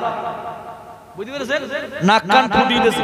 এখন নাক কান ফুটিয়ে দেওয়ার পরে আল্লাহ পাকের নবী হযরত ইব্রাহিম আলাইহিস সালাম বলছে, দেখো ওই কানে আর নাকে দুটো অলংকার ঝুলিয়ে দাও। চিল্লে বলুন সুবহানাল্লাহ। যখন নাকে আর কানে যখন অলংকারগুলো ঝুলিয়ে দেওয়া হলো, দেখতে পাওয়া যাচ্ছে আম্মা জান হাজরা আলাইহিস সালামের দেখতে আগে যা ছিল তার চাইতে দ্বিগুণ বেড়ে গেছে। জোরে বলুন, আরো একটু চিল্লে বলুন না সুবহানাল্লাহ। এদিকে সারা আলাইহিস সালাম চিন্তা করলেন, ভাইরে আমি এর কুশ্রী করে দেওয়ার জন্য, খারাপ করে দেওয়ার জন্য, হেও করে দেওয়ার জন্য নাক আর কান ফুটিয়ে দিয়েছি, এছাড়া আরো দেখতে সুন্দর হচ্ছে। ভাবনা কি? পৃথিবীর জমিনে যে সমস্ত জননী মায়েরা নাকে এবং কানে অলংকার পরে, পৃথিবীর সর্বপ্রথম যিনি নাক কান ছিদ্র করেছিলেন তিনি হলেন আম্মা জান হযরতে হাজেরা আলাইহিস সালাম। জোরে বলুন। চিল্লে বলুন না সুবহানাল্লাহ। সর্বপ্রথম এই নাকে আর কানে অলংকার পরেছিলেন, একটা বার ভেবে দেখুন। ভাইরা আমার গভীর ভাবে বুঝুন, উলামায়ে বুঝবেন না কবিয়াজি। আল্লাহ পাকের নবী হযরত ইসমাঈল আলাইহিস সালাম এমন করে যখন গর্ভের ভিতরে রয়েছেন, আম্মা জান সারা আলাইহিস সালাম এমন করে হযরত আলাইহিস সালামকে এমন করে ছোট করার জন্য নাকে কানে সিঁদুর করে দিলেন। ও বাচ্চা ভাইরা মনে রেখে দিন, আস্তে আস্তে দেখতে পাওয়া যায় হযরত হাজরা আলাইহিস সালামের দেখতে যেন আরো দ্বিগুণ বেড়ে যাচ্ছে, সৌন্দর্য আরো যেন বৃদ্ধি পাচ্ছে।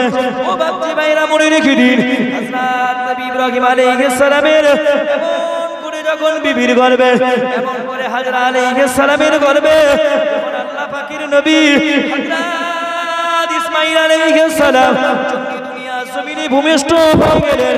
হঠাৎ করে দেখতে পাওয়া যায় আম্মা জান সারা আলাইহিস সালাম বলতে লাগলেন, না না না না না না, ও আমার স্বামীনি, সন্তান সহ স্ত্রী সহ একটা নির্জন জনভূমিতে রেখে আসতে হবে।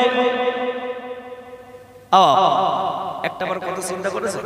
একটু তাকবীর দান তো দেখি, নারায়ে তাকবীর। একটু তাকবীর দান তো দেখি, নারায়ে তাকবীর। এই তাকবীর তাকবীর দান মাকার কাছে অন্তত পৌঁছাক। আর যারা বাড়ি ঘুমাচ্ছে তারা চিন্তা করুন, যখন এখন কোন লোক বসে আছে, বুঝতে পারেন কি বলেছি?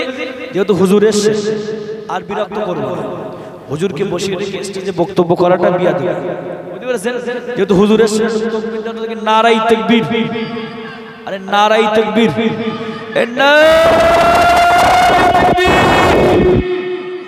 আল কোরআনের আলো, আল হাদিসের আলো, আমার নবী তোমার নবী, বলুন বিশ্ব নবী জিন্দাবাদ।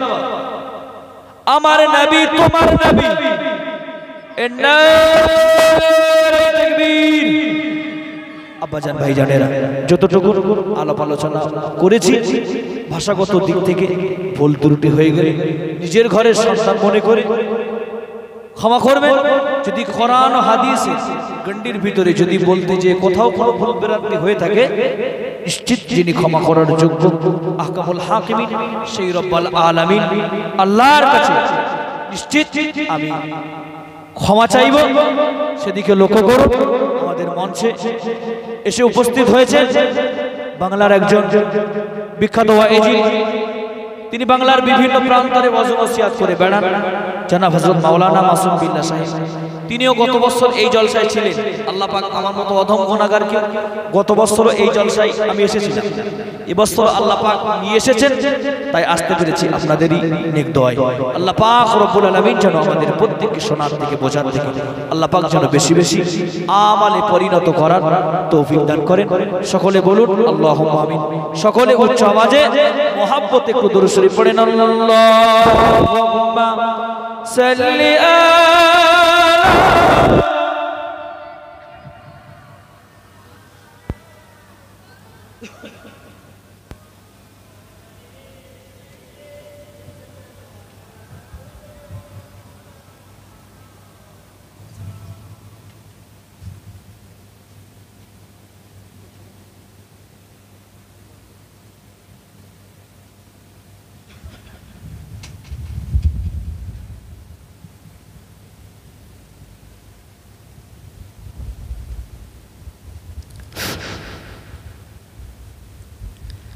আসসালামু আলাইকুম ওয়া রাহমাতুল্লাহি ওয়া বারাকাতুহু। কষ্ট করে প্রতিষ্ঠিত আজি এই জলসা আঙ্গন, কষ্ট করে প্রতিষ্ঠিত